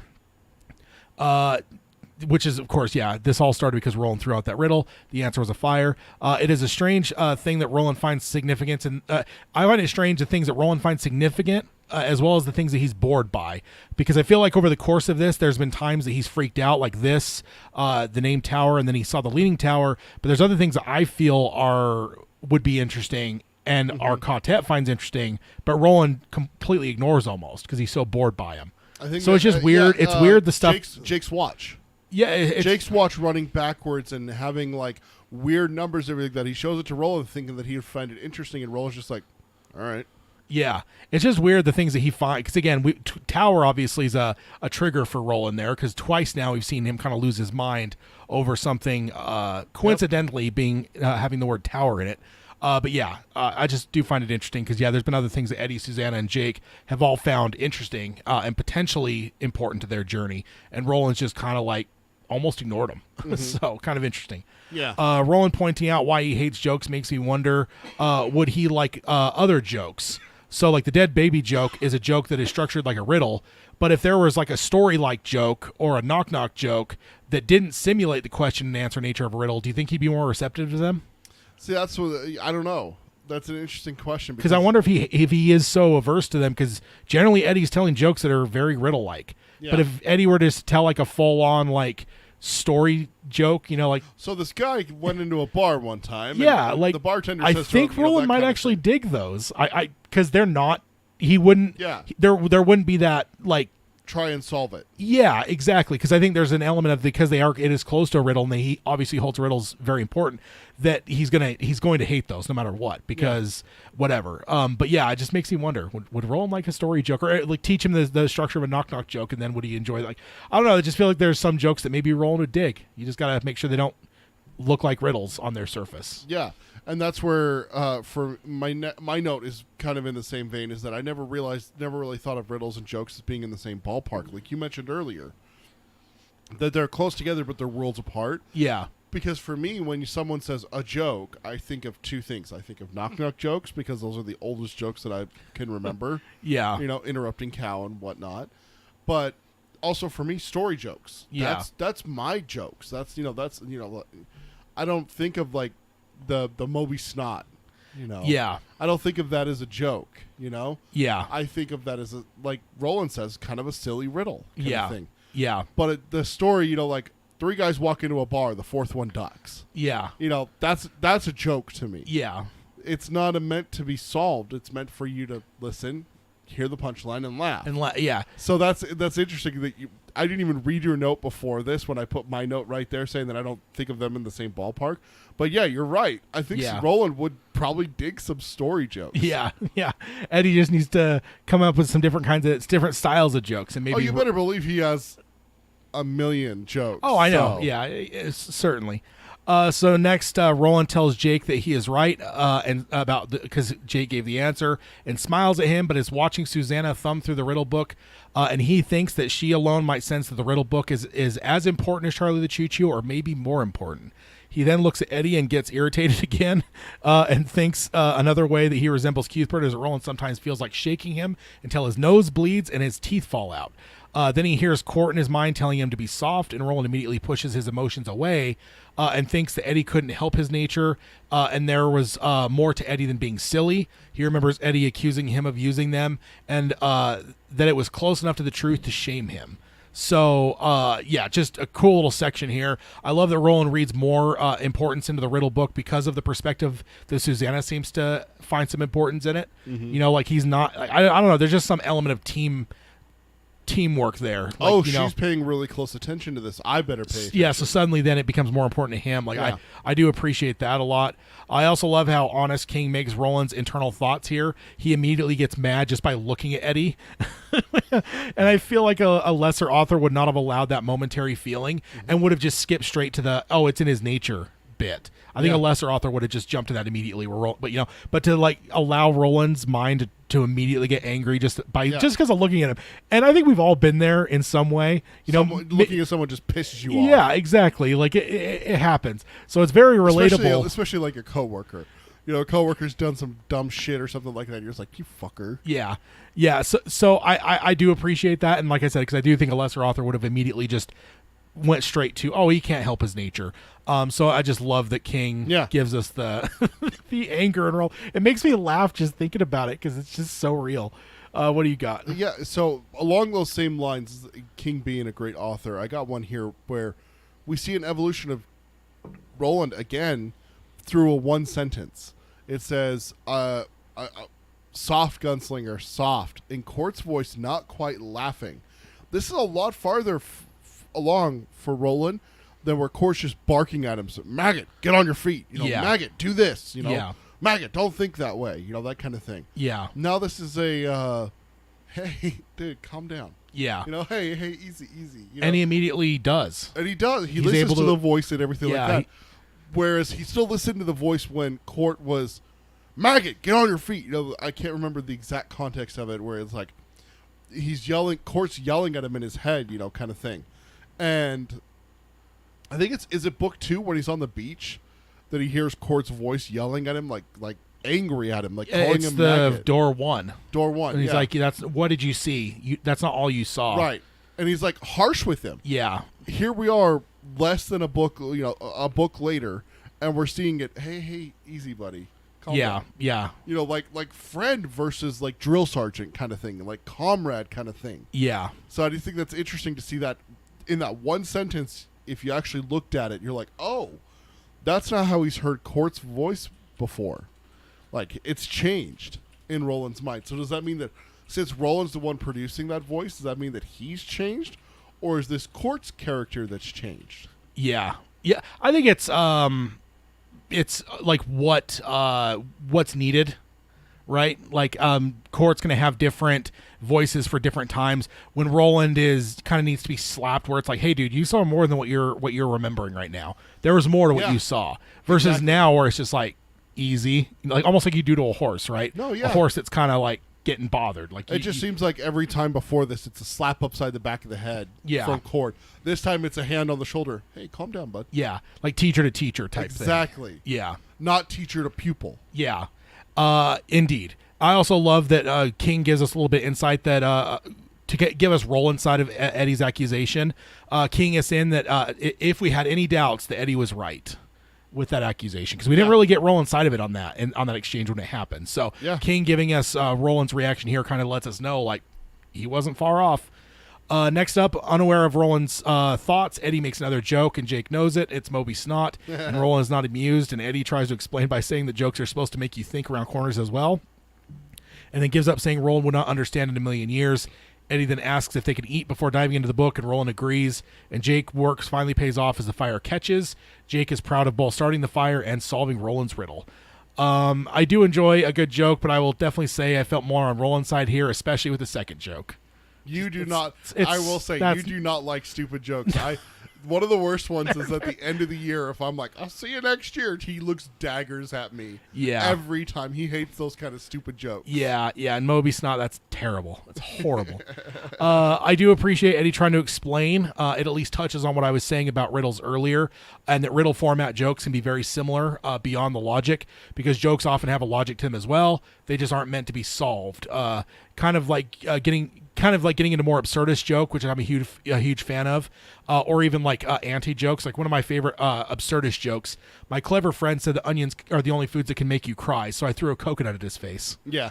Like that's just absurdist humor. Like that is my kind of thing. Or like a horse for anti-jokes, those are my favorites. Like a horse walks into a bar, several people got up and left as they spotted the potential danger of the situation. Like it's amazing. That's not funny. It's so good. That's not funny. It's so good. Oh man. That's a statement, not a joke. Or another one, why was 6 afraid of 7? It wasn't. Numbers are not sentient and they're thus incapable of feeling fear. I love them. Oh my gosh. That's more of my brand than Moby Snot. That's all I'm saying. And I also Moby Snot's at least funny. I mean, anti-jokes are hilarious, sir. And also I gotta say, love seeing Jake feel good. Yes. We've obviously seen a lot with him, so that's like the one note I wanted to make on this section. You had it already written down. I'm like, yeah. It is really good to see Jake feel good, because coming out of the Dutch Hill monster and everything like that, it's good to see him kind of like recovering a little bit. Yeah, indeed, because he's been through a shit ton in this trilogy of books so far. Yeah, exactly. So jumping over to subchapter 3, Jake tries a riddle on Roland. What can run but never walks, has a mouth but never talks, has a bed but never sleeps, has a head but never weeps. Roland, of course, knows the answer, and it's a river. I love this riddle. This is my go-to whenever riddles come up in conversation. Yeah. And I'll tell you, I stump more people than not. Really? And see, again, me as a fan of riddles, I hate this one just because it's so, like, I feel like this is like the ultimate like cliche riddle. Yeah. Like it's the one that's almost you're going to hear more often than not. Like go to any riddle website and most of them look like they were coded in 1998. They're all shitty looking and stuff. But I guarantee you within the first 3 you're going to find this one. Not saying it's bad. It's good because again, if you have people that aren't really into riddles, they're probably going to get stumped by it. Riddles aren't a huge thing, like you were saying. Yeah, There's exactly. not even an app that has like daily riddles, which I don't know how that. Yeah. Dude, it sounds like we have an idea for $1 million company right there. Just make an app that has you know what we could do? We could do riddle of the day and joke of the day. Yeah. And anti-joke of the day, and we could do all different kinds of things there. Yeah, but I don't know. And again, I'm not saying that it's a bad riddle. I'm just saying it's one that is very, very common. It is a well-used one. For yeah, sure. when you look into them. But yeah, if it's a good one to have in your pocket though, because it is so common. It's usually easy to remember because that's it for me. Half the time is like if I have to come up with a riddle to ask someone, it's going to be hard to like think of one because like I've heard so many. Oh yeah, but it's just like, is there any that I really have memorized? Like not really. Yeah.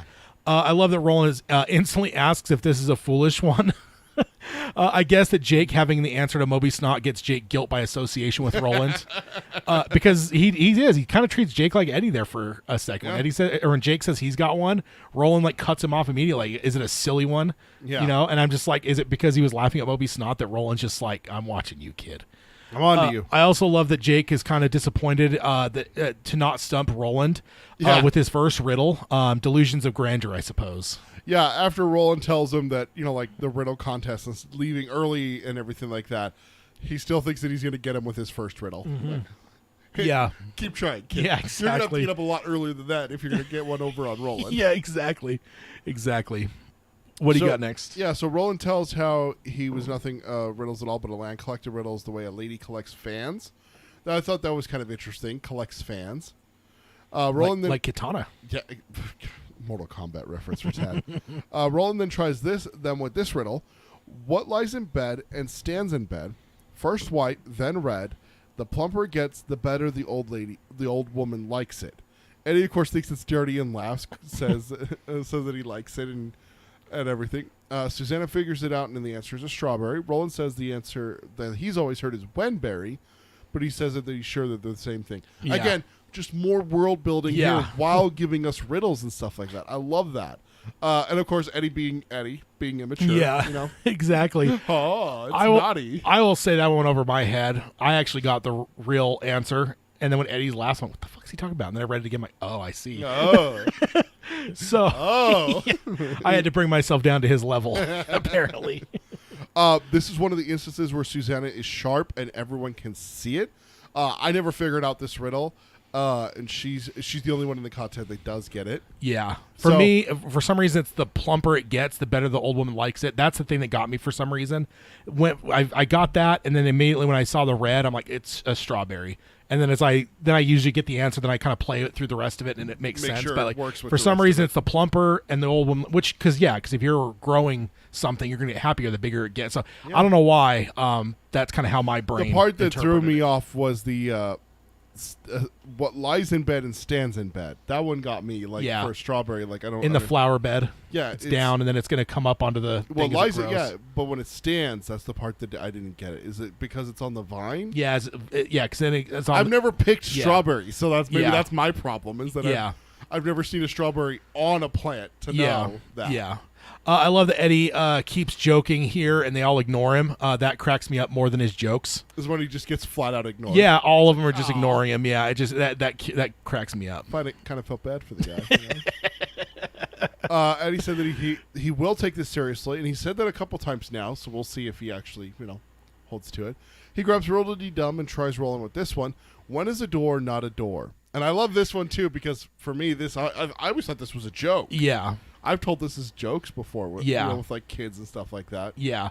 This is the one this is kind of one of those ones it does. It blurs the lines because I think I've seen it on both sides. Yeah. I've seen it as a riddle and as a joke. So So Roland, of course, instantly suspects Eddie's up to no good, and Eddie again says, "No, I'm trying to be serious. This is in the book. Like Roland thinks it's false love and goes way off with it. Like goes down this rabbit hole with it. yeah, Susanna guessed that it's a window. Eddie provides the answer. A door is not a door when it's ajar. Yeah. And Eddie, I love Eddie here. He's like holding the book, and I get to see him just be like, "Was that good, sir? Was that a good one?" like a whipped puppy. Like a whipped puppy, like coming for affection. yeah, And then he again says that, "Hey, I was trying to be serious. Like this is in the book and everything." yeah, And Rose says that actually quite good, and that Cord and probably a lamb would have gotten it.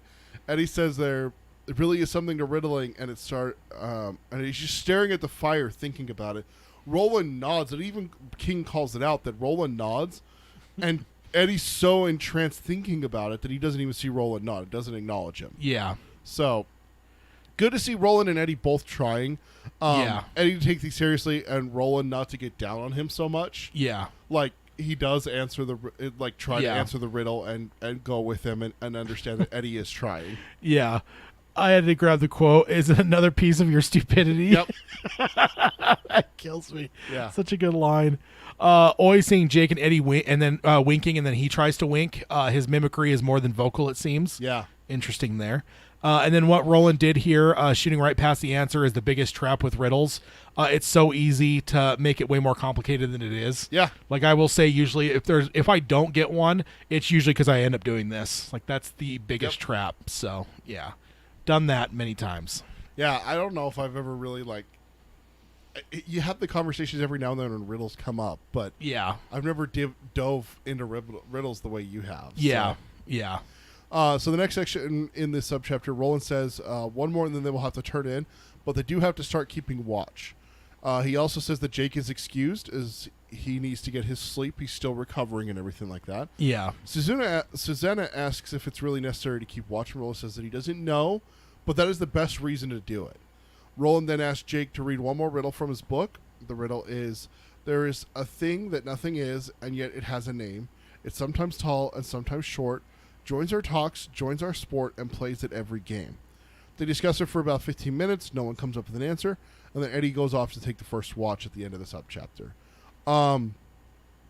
When Roland starts being cautious, that makes me nervous. Yeah. Like, you know, we've had this a couple more times in the past where Roland's like, be on your guard. And it's Yeah. like, a giant bear burst out of the woods, or Exactly. you know, There's monstrosities trying to kill you. You know, like it's Yeah. never really, you know, hey, prepare yourself. Something's gonna come for us, and then a demon comes to rape one of you. You know? Yeah. Something good doesn't happen when Roland's being cautious. So Yeah, and I think that's a good. Yeah, it further sells the danger that we're getting here as they're getting closer to the city and stuff. So it's one of those things that you do is you built that big tough character in the movie and everything like that, and then when that character gets scared, yeah, or that character breaks up the Pacific, Yeah. there's a really hard Marine. yeah, He's been a Marine since World War One, you know, like, but when he breaks, everyone's Yeah. just like, oh fuck, yeah, you know, like, oh, the shit's really hit the fan then. yeah, indeed. So jumping over to subchapter 14, Eddie sits up on watch, or subchapter 4. What'd I say? 14. 4. Yeah, 4 is what I meant, of course. Eddie sits up on watch, and the stars are dimmed by the clouds, and the smell of buffalo pervades the air. Eddie is amazed how much his senses have improved in the last few months. He looks at the city and thinks he might see distant sparks of light, and understands that he might only be seeing his own wishful thinking. And then here's a quote here. You're a long way from 42nd Street, sweetheart. Hope is a great thing no matter what anyone says, but don't hope so hard that you lose sight of that one thought. You're a long way from 42nd Street. That's not New York up ahead, no matter how much you wish it was. That's Lud, and it'll be whatever it is. If you keep that in mind, you'll be okay. So I do like this because it seems like Eddie's finally in the right headspace. He's not being like foolishly hopeful, I guess. It is nice to see inside Eddie's head. Yeah. Since they've discovered the city, Yeah. we really haven't had that insight into, you know, his thoughts and stuff like that. Yeah. So for Eddie, he's been in this world and possibly clean for a few months, as it says in this section here. I've always grasped at anything that might give us an indication of time. Though with King writing over such a vast period of time, it's not likely that it'll be consistent or that it even matters. But I still try. So the fact that it says he's clean, his senses have cleaned up over the last couple months, gives you an idea that potentially, at least from the shuffle period, we're a couple months beyond that. Right. So good to see Eddie being real with himself about the hopes for Lud. He has not given up hope entirely, but he's checking it with a dose of reality, and I respect that. Yeah, and I love that Eddie voices his hopes to the quartet. He doesn't just keep it internal, which is a very Tad thing. You're not one that wears his heart on his sleeve kind of thing. Yeah. I'm the exact opposite. I voice my hopes because then I kind of get a reality check from people. You being one of them, my wife, you know, and other friends and stuff like that. But it's not necessarily like I'm going to die if I don't get confirmation of my hope. And that's what Eddie kind of is. And it was really interesting to see that come out of Eddie here in this section. Yeah. Where it's like, oh, this is what he's actually thinking. Like, he's being way more optimistic and hopeful in his talks with the quartet.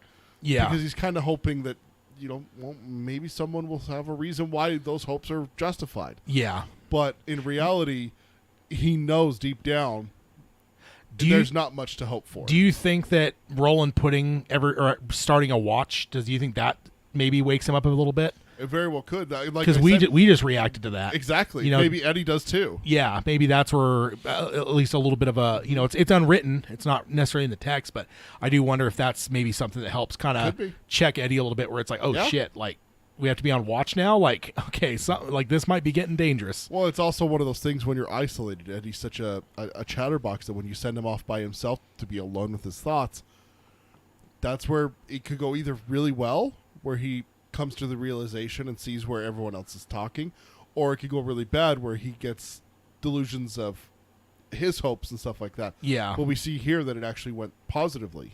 Yeah. Yeah, indeed. So going on here, Eddie is trying to think of the answer to the riddle, as well as thinking about Roland's tongue lashing about the dead baby joke and how it got to him. And he wants to be able to have the answer for the riddle in the morning. He focuses on sometimes tall and sometimes short portion and goes through a few ideas that are losers. He then gets frustrated and laughs that something from a stupid kid's book is getting him so much. But now it makes so much more sense that people would kill over riddles if the stakes were high, and there was there was cheating afoot. He then realizes he is doing exactly what Roland said and is thinking right past it. Very relatable. Again, when trying to solve riddles, I've been there. Just you overshoot it. My next note: he is focusing on the exact portion of the riddle that helped me solve it the first time. I usually come at a riddle like a puzzle, solve one piece, and then apply an answer if I think I have one. Apply it to the rest to see if it fits. Like that's just kind of that's always been my strategy. Yeah. Because I think for me, I'll get overwhelmed if I try to like look at them all holistically and then find something that fits them all. So me, I always just like focus on one thing, and what he's focusing on is where I started. So Sure. What do you got? It's funny to see him get frustrated after just one riddle. Like he tries not one. I put one riddle, but really it's one part of the riddle. Yeah. And I love how you worded it here in the notes. He focuses on the sometimes tall and sometimes short portion and goes through a few ideas, and they're all losers. Yeah. Like that's a perfect way of seeing him get frustrated over just that. Yeah. And then he gets mad at himself for being frustrated. He's like, "Why am I getting worked up over this?" Yeah. Like, God damn. And we've all done that where we've gotten worked over something, and then we realize we're getting worked up, and that just pisses us off more than we're getting worked up over it. Yeah, it's a very human reaction here that Eddie's having to something that he wasn't taking seriously. Yeah, exactly. I love that Eddie is seeing the taking of riddle seriously because now there are some stakes in it for him. Instead of just a child's game, the stakes for him is it giving Roland the proverbial finger the next morning is enough for him. I don't know. It's enough of a motivation for him that now there's stakes. So now he's actually getting more invested in them, and he's seeing them for potentially the way that they are. All it took is a little stakes, and it's not that much. It's just pride, but it's enough. It's just like that teacher that's like, "You're gonna fail the test." You know that kind of What is it? It's not reverse psychology, but it's where you put someone down and then they're gonna do their best inspire to prove them, you wrong, to prove them wrong. Yeah. You walk into the locker room as a head coach and be like, "Guys, you suck. We're gonna lose," and it's like, "Fuck you. We're gonna screw you." Yeah. That kind of thing. Yeah. That's kind of what Eddie's got going on right here. Yeah, exactly. Then the drums start again, and they come in immediately. No build-up or anything, just one moment silent, and the next filled with drums. Eddie is the only one awake, and he thinks it is more. As he thinks about it more, he realizes he has solved this riddle. He is struck with the absurdity of being in another world, looking at a city of a lost civilization, listening to a rock drum track. He then begins to sing the lyrics to ZZ Top's Velcro Fly, and it fits the beat perfectly, and Eddie is sure that is what it is. Then the drums stop, and there is only the faint sounds of nature. So... at least he solved one riddle. And I do have to point out, do we ever get an answer to that riddle that was perplexing them there? I don't know. I don't think we do. Do we really know? I don't. It was into the next section where I'm like, because it skips the next section. I mean, I have a couple notes on this, but the next section skips ahead 4 days. So when would we ever get the answer? It does. Yeah. So. Bastard. So this is cool because it's literally a riddle. This is a riddle that only Eddie can solve. This song was released in 1985, so the other two from our world come from a time when this song didn't even exist. And hell, in Susanna's case, ZZ Top didn't even exist as a band. Yeah. A cool moment we can all relate to is where you hear I don't know if it's a cool moment. It's something we can all relate to is when you hear a piece of a song and you don't know what it is. Yep. And it can drive you fucking crazy. And Eddie's been dealing with this for a little bit now because since the first time they heard it, he's thought it sounded familiar. And this is where he finally places what it is. But I guess the cool moment, though, is finally when you get it, when you something that's freaking just nagged at you for a while, then you finally figure out what it is, and you feel like Rocky at the top of the stairs. Yep. Throwing your hands up in victory because Exactly. that drives you fucking crazy, man. Yeah. And I love the last line here. A short time later, the sound ceased as suddenly as it had begun, and he could only hear the wind and more faintly the Send River, which had a bed but never slept. I just love the throwback to that riddle that we had, 2 subchapters ago? Yeah. It's just such a cool little line that King threw in there at the end of the subchapter. I love it. Yeah. Yeah, indeed. So yeah, jumping on to subchapter 5. And then, like you said, they walked for 4 days with nothing really happening except for the bees. On the 3rd day, they came to a grove of trees and they stopped as they had heard a buzzing sound for hours. Roland says maybe they'll have some dessert tonight after all. Eddie says, I don't know how to tell you this, Roland, but I have this aversion to being stung, to which Roland responds, don't we all? So Big Bad Roland is like all of us. It doesn't like being stung by a bee, huh? Who does? I know, Like, right? Come on. If there was no such thing as those beekeeper outfits, do you think that we would even have honey in our society? Probably not. I mean, they got honey before the beekeeper outfits were invented, but, you know, Yeah. It's not easy. it's not. Smoking bees out, as Roland is planning here, will never not remind me of The Shining. It's all I ever think with of. the wasps on the roof? Well, not only that, but even the flashback to his dad Oh, yeah. smoking the bees out, and then there's that. Yeah, then there's the the smoked out husk. That then Yeah, I mean, there's then everything. a bunch of wasps sting Danny, right? Everything involved with smoking out these stinging creatures. It always reminds me of The Shining because again, it's twofold. It's the flashback to his dad as he's up there on the roof doing it because then he flashes back to his dad doing it and showing him how to do it. Then him doing it himself, and then obviously him getting in trouble by his wife when he knows full well there's no way that any wasps could have been in that thing after Sure. he did what he did. So smoking out bees. Never, ever, ever will not just immediately make me think of The Shining. Yeah. I love the Oi is noping out and sticking by the road. I guess he is the smartest gunslinger here. Yeah. Or smarter than all the gunslingers here anyway. I don't know if he's a gunslinger, but yeah, he's just like, fuck you all. And he just sits He's down like, on the "Nope." road. I like that. But Cause, we very, very dog-like, you know. yeah, oh, yeah. Have we seen anything to convey that he wouldn't follow them? Like, this is the first time we've really seen him just be like, sit down. We've seen that in movies and stuff too, where you'll see a dog that just like there's some kind of danger and the dog just like will sit Or there. takes off in the other direction. Or takes off. Yeah, or, you see him like someone trying to coax the dog and the dog just like sits down. It's like, oh. Not going that way. So I just think it's cool because it's the first time I think we've seen any kind of action like this with the Oi. And Yeah. again, it's just, sometimes animals are smarter than humans. It's true.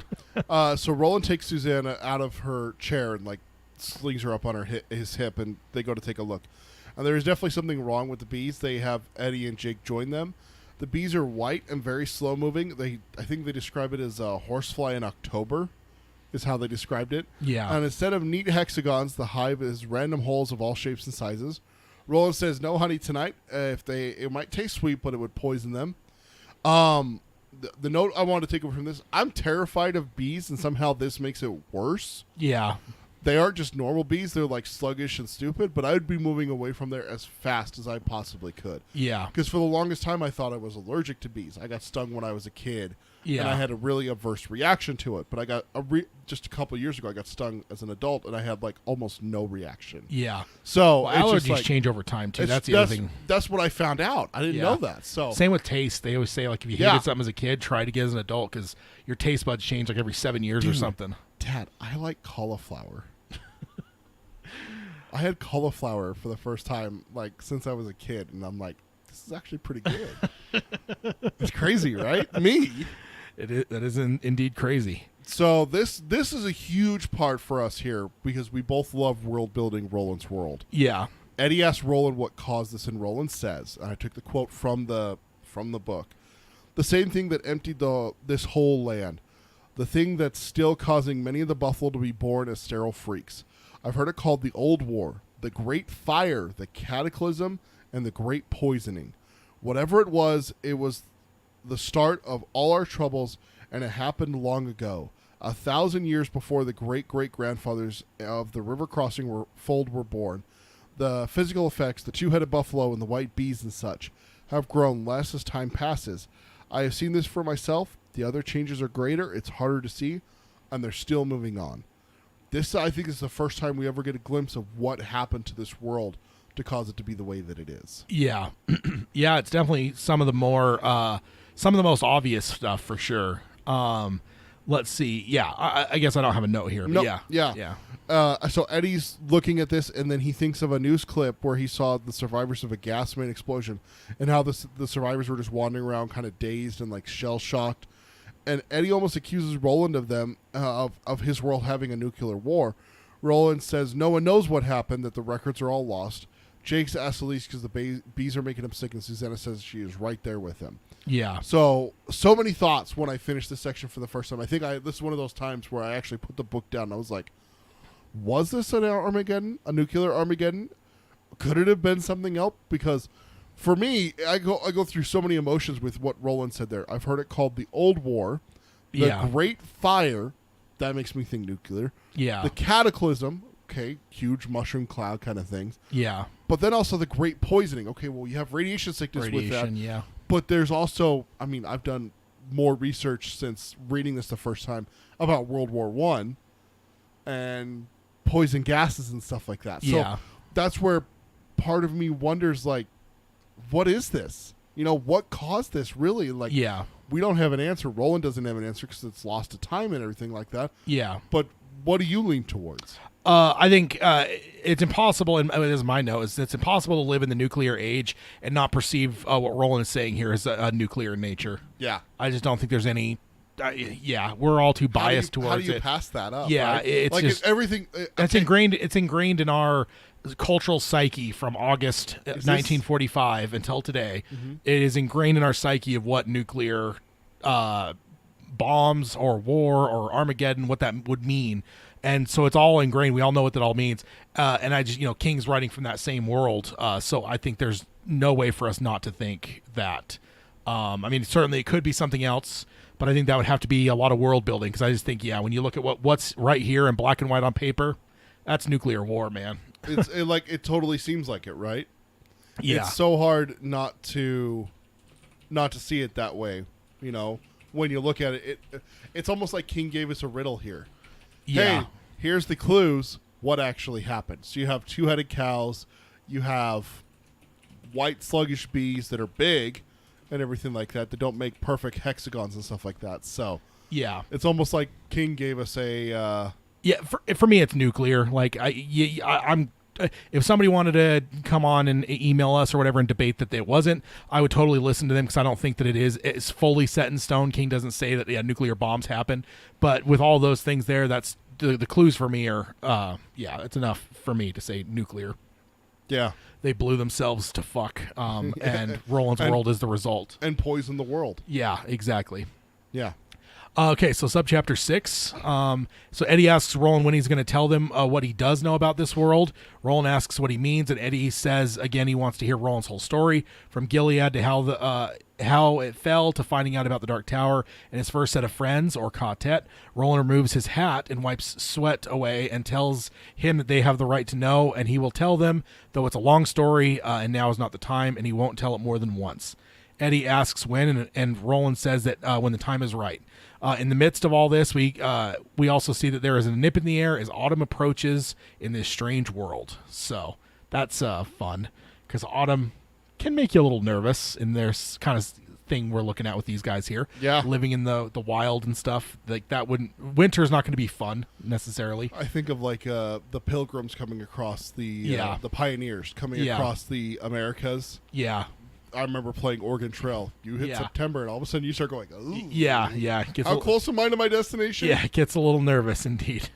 Next, so then my note on here, I fully acknowledge Eddie has the right to ask this stuff, but his pushiness is super off-putting to me. It just really rubs me the wrong way. Like, it's not happening now, and when the time is right, he's going to tell you. So quit acting like a child and trying to get a promised date that you can force upon him at that point. I fully admit wanting to know this backstory as well, but I feel like we have all had those pushy, persistent people, and specifically those that are doing it as much to challenge someone as to actually get the information, and that shit drives me crazy. And fuck, I've even been there. Like, dude, when I was a kid and I wanted to go somewhere, like I would try to pin my parents down. You know, it's like, well, we'll go at some point. When? Okay, when? Yeah, exactly. no. And it's just like, I know that was me then, but now like that shit just drives me crazy. Yeah. So this really rubs me the wrong way with Eddie, because it's just like, I feel like it is for him. It's more about almost challenging Roland. He wants to know, but it's also about almost like asserting some kind of like dominance over Roland too, where it's like, well, I demand to know it now type thing, or and, Yeah. well, you're not going to get it now. I will tell you, but whatever. He's like, okay, well, when? Like, something about it just rubs me the wrong way. I don't know. It's just because you don't like Eddie. I don't know. I don't know if I'd go so far as to say that, but it bothers me. So yeah, let's. That's all I got. And looks like you don't have any notes. No, I mean, like, for me, it was kind of like a pass. It's such a short subchapter. It is. too. Yeah, it is really short. I mean, it's like 7 sentences here. That's it. And it's just to me, it's Eddie asking and trying not to let Roland Welsh on his promise that's held because Yeah. it's been a while now and Roland still hasn't told. Yeah. So I kind of get where Eddie's coming from a little bit here. Yeah. Because, I mean, you're a kid. You just gave the example of you as a kid. We've also been on that, that side where the parents, I'll definitely take you to, to the water park. And then Yeah. summer ends and you go back to school and you're like, hey, wait a minute. You know the one that we always tried as kids, me and my brother, Yeah. is it's like, oh, when are we gonna do this? They'd say someday, and we're like, oh, Sunday, cool. You little shit. We- Listen here, you little shit. That's the parents' response to that. It's like, it never worked, but we tried it every time. So I think at some point my parents just stopped saying the word someday. Yeah. When those kind of vague promises. now we find out that they have like a mental block that they can't say that word because of you. Yeah. Or the other one is like, if they said we'll see, we'd like scream at them. That always means no. Yeah. So yeah, we full on challenge him. So not saying that my aversion to Eddie's tactics here don't come from a place of familiarity, but they do still bother me. Yeah. So let's subchapter 7 is where we're stopping, right? After Yep. this one. So Jake wakes Roland up and says that he's been hearing fighting. Roland joins him at the road and confirms that it is fighting. While they're hearing the fighting, they hear breaking glass, and then unfortunately they hear the sound of small arms, gunfire. Yeah. I remember this is where I got terrified of blood. Like Yeah. before, I was like, "What is a bunch of people with sticks and bows and arrows going to do to Roland?" I mean, Yeah. We saw Roland Tull. can mold down Tull by himself. Yeah. And now he's got Eddie and Susanna who are trained. Yeah. And they got 3 guns. 3 guns. I'm like, I'm not scared. But now they have guns. All of a sudden I go, fuck. Yeah. Like, that's where I started to get really scared. That changes the equation a little Yes. bit. Indeed. So my note here, as I said, in book 2, Roland was waking up because someone's breathing changed. Here he's being shaken awake, and a little bit ago the drums didn't wake him up when Eddie was awake for watch. Is this showing that Roland is more comfortable or less on guard with his Tet? Because, like, literally in book 2, Eddie or Detta or Odetta, whoever it was, someone's breathing would change and he'd wake up immediately. Yeah. And stuff. So like earlier, I remember it kind of like weirded me out. It's like, wait, you telling me that Roland is like on it as he is, like the drums starting, or is it because in that case maybe he understands the drums are there, so he like almost programs himself not to wake up to them? But the fact that Jake comes over and shakes him, I don't know. Do you think it could be a sign that maybe Roland's a little bit less on guard as he was? I mean, because he would have had more reason to be on guard back then with Detta, and that now he's just like, he understands who Susanna is, who Eddie is, who Jake is. He kind of knows there's someone on watch, so he's able to sleep more soundly. Do you think that kind of is some kind of revelation a little bit? I don't think that it's necessarily that Roland is like doing this subconsciously. I think this is a very conscious choice. I think the thing with Detta in book 2 is a choice to stay awake and not let himself fall that deep into of deep sleep. Yeah. Here he's like, yeah, I got Jake watching. I trust him. That's what I'm saying. So and he's a everything little like bit that. more relaxed. It's not. It's. I don't. See, it makes it to allow himself to it fall makes it- deeper into sleep It makes it versus sound like he's like being negligent, but it's not. No. He was more on guard in book 2 than he is. I'm now. saying it is a good thing. Like Yeah. he's more comfortable with Yes. who's here. He's comfortable, and like so it's I guess I'm not saying this is a way of negativity. I'm just saying in terms of like, is it showing us some character development of the fact that Roland is now comfortable sleeping fully and not. Well, I mean, he was. It's just when Detta was there that he wasn't, because he couldn't trust that Odetta would that Odetta would turn into Detta. Yeah. So I think it's not that he wasn't comfortable. I mean, he slept before, and he slept, when book 1 with Jake and everything like that, and we woke up when Jake was gone. He wasn't like on guard then. I think it's just that the stuff on the beach is extreme circumstance kind of thing. Yeah. Yeah. Definitely. Then my last note here: the bridge over the river is lined up with the beam, but now that they are getting closer, it is clearly tilted, and dozens of cables have snapped. So yeah, Again, another one of those Yeah. situations. yeah, things are not going Eddie's way. No, is what we could hopeful, say yeah, here. exactly. Yeah. And then that fits perfectly into the next section here. Is Roland tells Jake, who is visibly upset over the fighting and seeing all of this, that it isn't too late to detour around. Jake tells him they can't because of Blaine, and they have to take the train. Roland asks him if it's Ka. Jake tells him they can't go into the wastelands unprotected, and that means they have to take Blaine. That without him, Blaine, they will die. Roland asks him how he knows this, and this is a very reasonable question. How do you know all this? Yeah. Kind of thing. And Jake says he just doesn't know, and he's kind of frustrated about it. Yeah. Roland says they need to be damned careful. Roland says they have gunpowder, meaning Ludd has guns, and potentially even more powerful weapons, but they may not know how to use them. But if they get excited, they may blow them all to hell. And then behind them, they hear a gravelly voice say, L. And Oi makes a great point, Hill. He does. Oi. Very good boy. This, literally from the moment where I started getting worried, by the end of this section, the subchapter, I am full on terrified for the Quartet. Yeah. Like, this section here made it so that I was just absolutely terrified going into Ludd. This is one of those ones where, like, I'm to this point, I have to keep reading now until I have... this is one of those ones where it's like, you know those books like this, where you get to a point and you're like, okay, when I get to this point, I know, especially on a reread, when I get to this point, I know that I have to read this in one go. Yeah. I can't split this over days. You know? I have to have a good 3-hour chunk where I'm going to listen to all of this, or I'm going to have a good, 2-hour chunk where I can read all of this and not be interrupted by, recording a podcast or going out to a movie or something like that. Yeah. Or going to bed and having to go to work. No. Yeah. This is a one sit through. This is one of those sections. It's right here. Yeah, definitely. Is when I realized that and I'm just so terrified for them all right here. Can't wait to get into it here pretty soon. All right, so that is it for this. Let's go ahead then, and I actually got another slide here, as well as... Warning, spoilers ahead. Warning, spoilers ahead. Warning, spoilers ahead. Oh, I love the spirit of it. That's excellent. Yeah, I cobbled that up last weekend. Well done, sir. As well as the slide here with little flashing lights and stuff, Yeah. and then we can get over to the red spoiler screen here. I So love the spirit of it. we're now in spoiler section. If you have not finished the series, this is all your fault if you listen any further. Yeah. Okay, so jumping to the spoiler section, the first appearance of the joke that will be the lead to the defeat of Blaine the Mono in the next book. Yeah. Because it isn't just one, but the start of it is the dead baby. Or no, the dead baby joke's the last one. It's the start and the end. Okay. Eddie So- does say, why did the dead baby cross the road? And then Blaine goes, that's silly. I'm not going to answer that. Yeah. And then when Eddie comes out of his trance, he's like, oh, shit, he didn't answer that. Yeah. And then at the very end of it, when he's blasting the map, Yeah. he says it again. Yeah, that's true. That's true. So yeah, I don't know. Just cool little first appearance here. What do you got next here? When Roland talks about what caused the bees, we finally get a glimpse of what happened to this world. I do believe that it's nuclear war. And then the statements about the wastelands with Blaine makes sense when you see the chemical weapons in Ludd, that there is some question. Yeah. But I think the chemical weapons in real life leads to nuclear.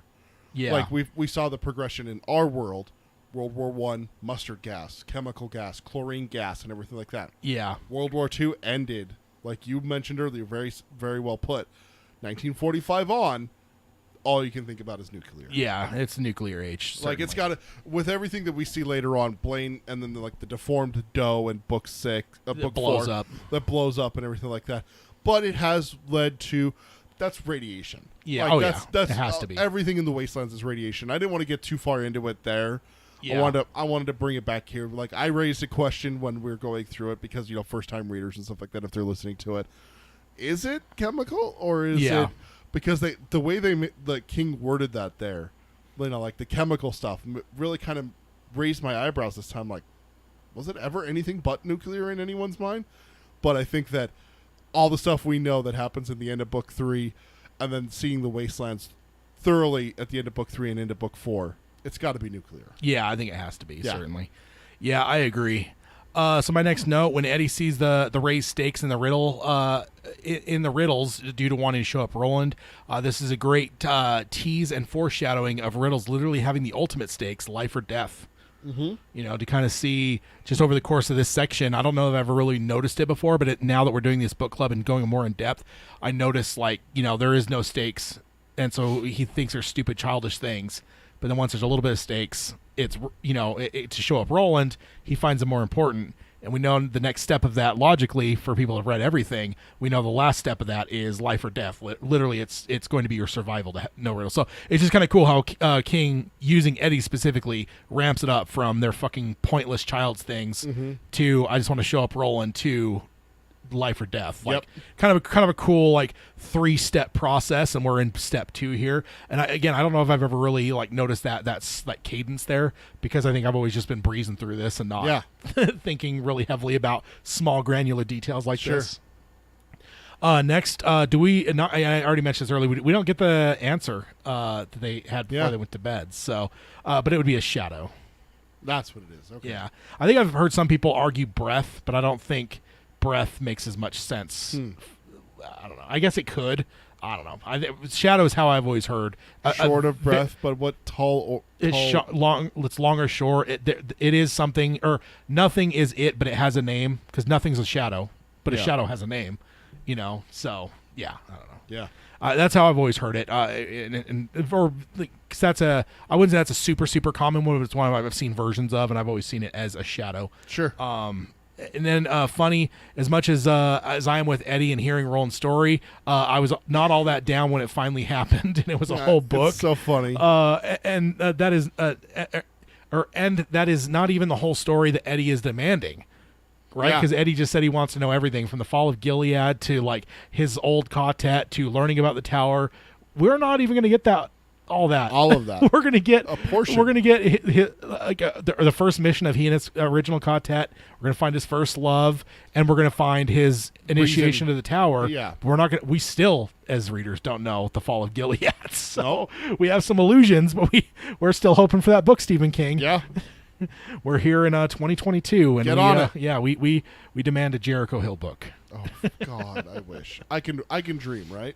Yes, indeed. One last note, I have to ask, putting you on the spot.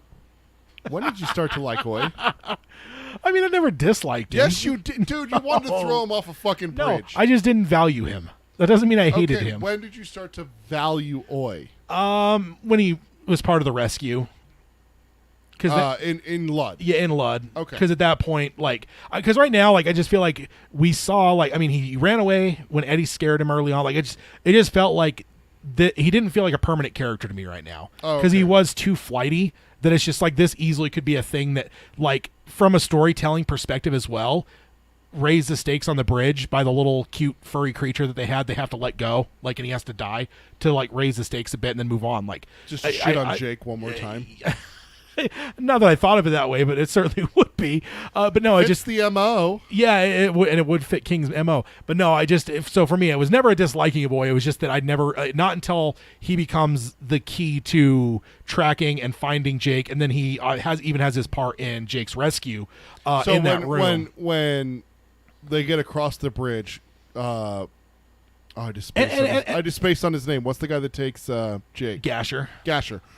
Gasher like chucks Oi and tries to kill him, and Oi runs off. You're like, oh, there he goes. Fucker. Yeah. Little fucker ran away. Yeah. I mean, there's that. But yeah, ultimately, there was at least a hint, the fact that, Jake risks all their lives for Oi. That's at least a hint that maybe he's more important than I was giving him credit for. And then obviously you get into the spot where, Oi's going to help Roland find his way through the city, and then he's eventually going to actually be part of the battle. The reason to save Jake. Yeah, in terms of like he's the one that gets the door causes open. the distraction and stuff and everything. So yeah, I think all of that's the point where it's like, okay, now he is actually part of the team. Because there was those few things early on, and then you just know how animals are, especially wild animals. Like, you can't count on them actually being a huge part of the story. I don't know. It's just whereas like versus like Kojak felt way more, just because like they made a point in the stand where like dogs pretty much all got wiped out too. So Kojak felt more important because it was just like he might be the last dog, period. And he is attached to one of the main characters. So I just wherever with this, I mean, fuck, he could run away, and then on the other side, after they get off freaking Blaine, assuming at this point reading, I don't know what's going to happen, but assuming they get off Blaine and they're in another area, that could another freaking bumbler might show up. Like, I don't know. I guess so. For me, it ultimately was what we're about to come to in the next episode or two is when I fully understood what his importance would be and embraced how wonderful Oi is. Again, I never hated him. You did. I never hated him. You wanted to chuck him off a bridge. Oh, I wanted to chuck him off a bridge. I don't know about that. Oi. love Oi. Oh, but yeah, so that is going to wrap our conversation for this section. We're a little bit more condensed, a tiny bit. We're just trying to, because we're doing the 2 episodes here. So that pretty much came out just about where we wanted it to time wise. So let's go ahead and hit our outro stuff real quick. First of all, I want to let you guys know the next episode is going to be in about 15 minutes or so. Right about there. We're going to be back live here if you're with us on YouTube, or if you're listening on YouTube. That's the other thing too, is if you're on the podcast, you'll see this your podcast feed. This will actually be the second episode that comes out on your podcast feed, because we'll probably put the book or the roundtable out first because it's a little bit more time sensitive, quote unquote. Sure. This is a less timely, so it'd be better to let this one wait. But ultimately, if you ever want to, like, if like when we did this here, if you come to YouTube, you would have been able to see these both immediately. But on the podcast side, you're not going to hear this live. episode until, I don't know. Actually, I haven't looked at the calendar that closely. It's next week, not this Wednesday, but the following Wednesday.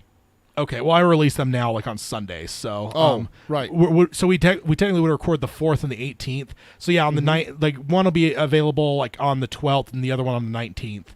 So there'll be. I forgot that you started releasing on Sunday. Good on you. Yeah. So that, just so you know, that is a small bonus for the YouTube folks. Is that when we do these, we are going to record them live, unless we let you guys know up front we're not doing them live, which I don't foresee that ever happening. But generally speaking, if we're going to team these episodes and do them multiple in a day, if you want to see them early, go on over to YouTube and find them there. Yep. But on the closing step, if you want to subscribe to us, do it on any of your podcasting services, or stream us on Spotify or Stitcher. Find the show notes at darktowerpalaver.com. You can become a patron over at patreon.com/darktowerpalaver if you want to support the show. I guess go buy a copy of this book. Maybe there's really nothing we could really. I think one time we did a show notes for a thing. We just linked like the audio book and the Kindle version and the hardcover or something. But yeah, go buy the book if you don't have it for some reason. That whole collection is on Amazon for pretty cheap right now. It's like $70, I think. Is it down that far? I think last time that's when I bought it. It was about $70. Ooh. But you want to go ahead and hit the social media if you stuff? if you want to contact us, you can do it by emailing us at darktowerpalaver@gmail.com. Our YouTube, like we were just talking about, is youtube.com/darktowerpalaver. Like the videos, subscribe, ring the bell to get notifications. I mentioned it in the opening, but again, just to reiterate, we do make exclusive content for just YouTube, so check those videos out as well. Yep. And then our social media is facebook.com/darktowerpalaver. Our Twitter is @darktowerpod. That's @darktowerpod. Instagram is darktowerpalaver, all one word. And then our merchandise is available on TeePublic. It's teepublic.com/user/darktowerpalaver. Yes, indeed. So we'll go ahead and listen to the old bumbler there one more time. And we'll sign off as we always do by saying long days and pleasant nights. Long days and pleasant nights, folks. All right, everyone on the YouTube side, thank you guys. There have a couple people popped in. I don't know. Maybe it's a busy day. Maybe it's warm weather. We had a few people pop in throughout the time. Spencer and Legacy chimed in the chat. But we'll sign off here, and we'll be back in about 15 minutes but it'll be on the other video. There's another one on our thing showing live streaming here at 4:15 Mountain Time, which would be 6:15 Pacific or Eastern. I always say, I don't know why do you keep nobody ever listed Pacific. I don't know why I keep saying that. If you want to join us for that one, we'll be back here shortly for that one. So we'll see you then.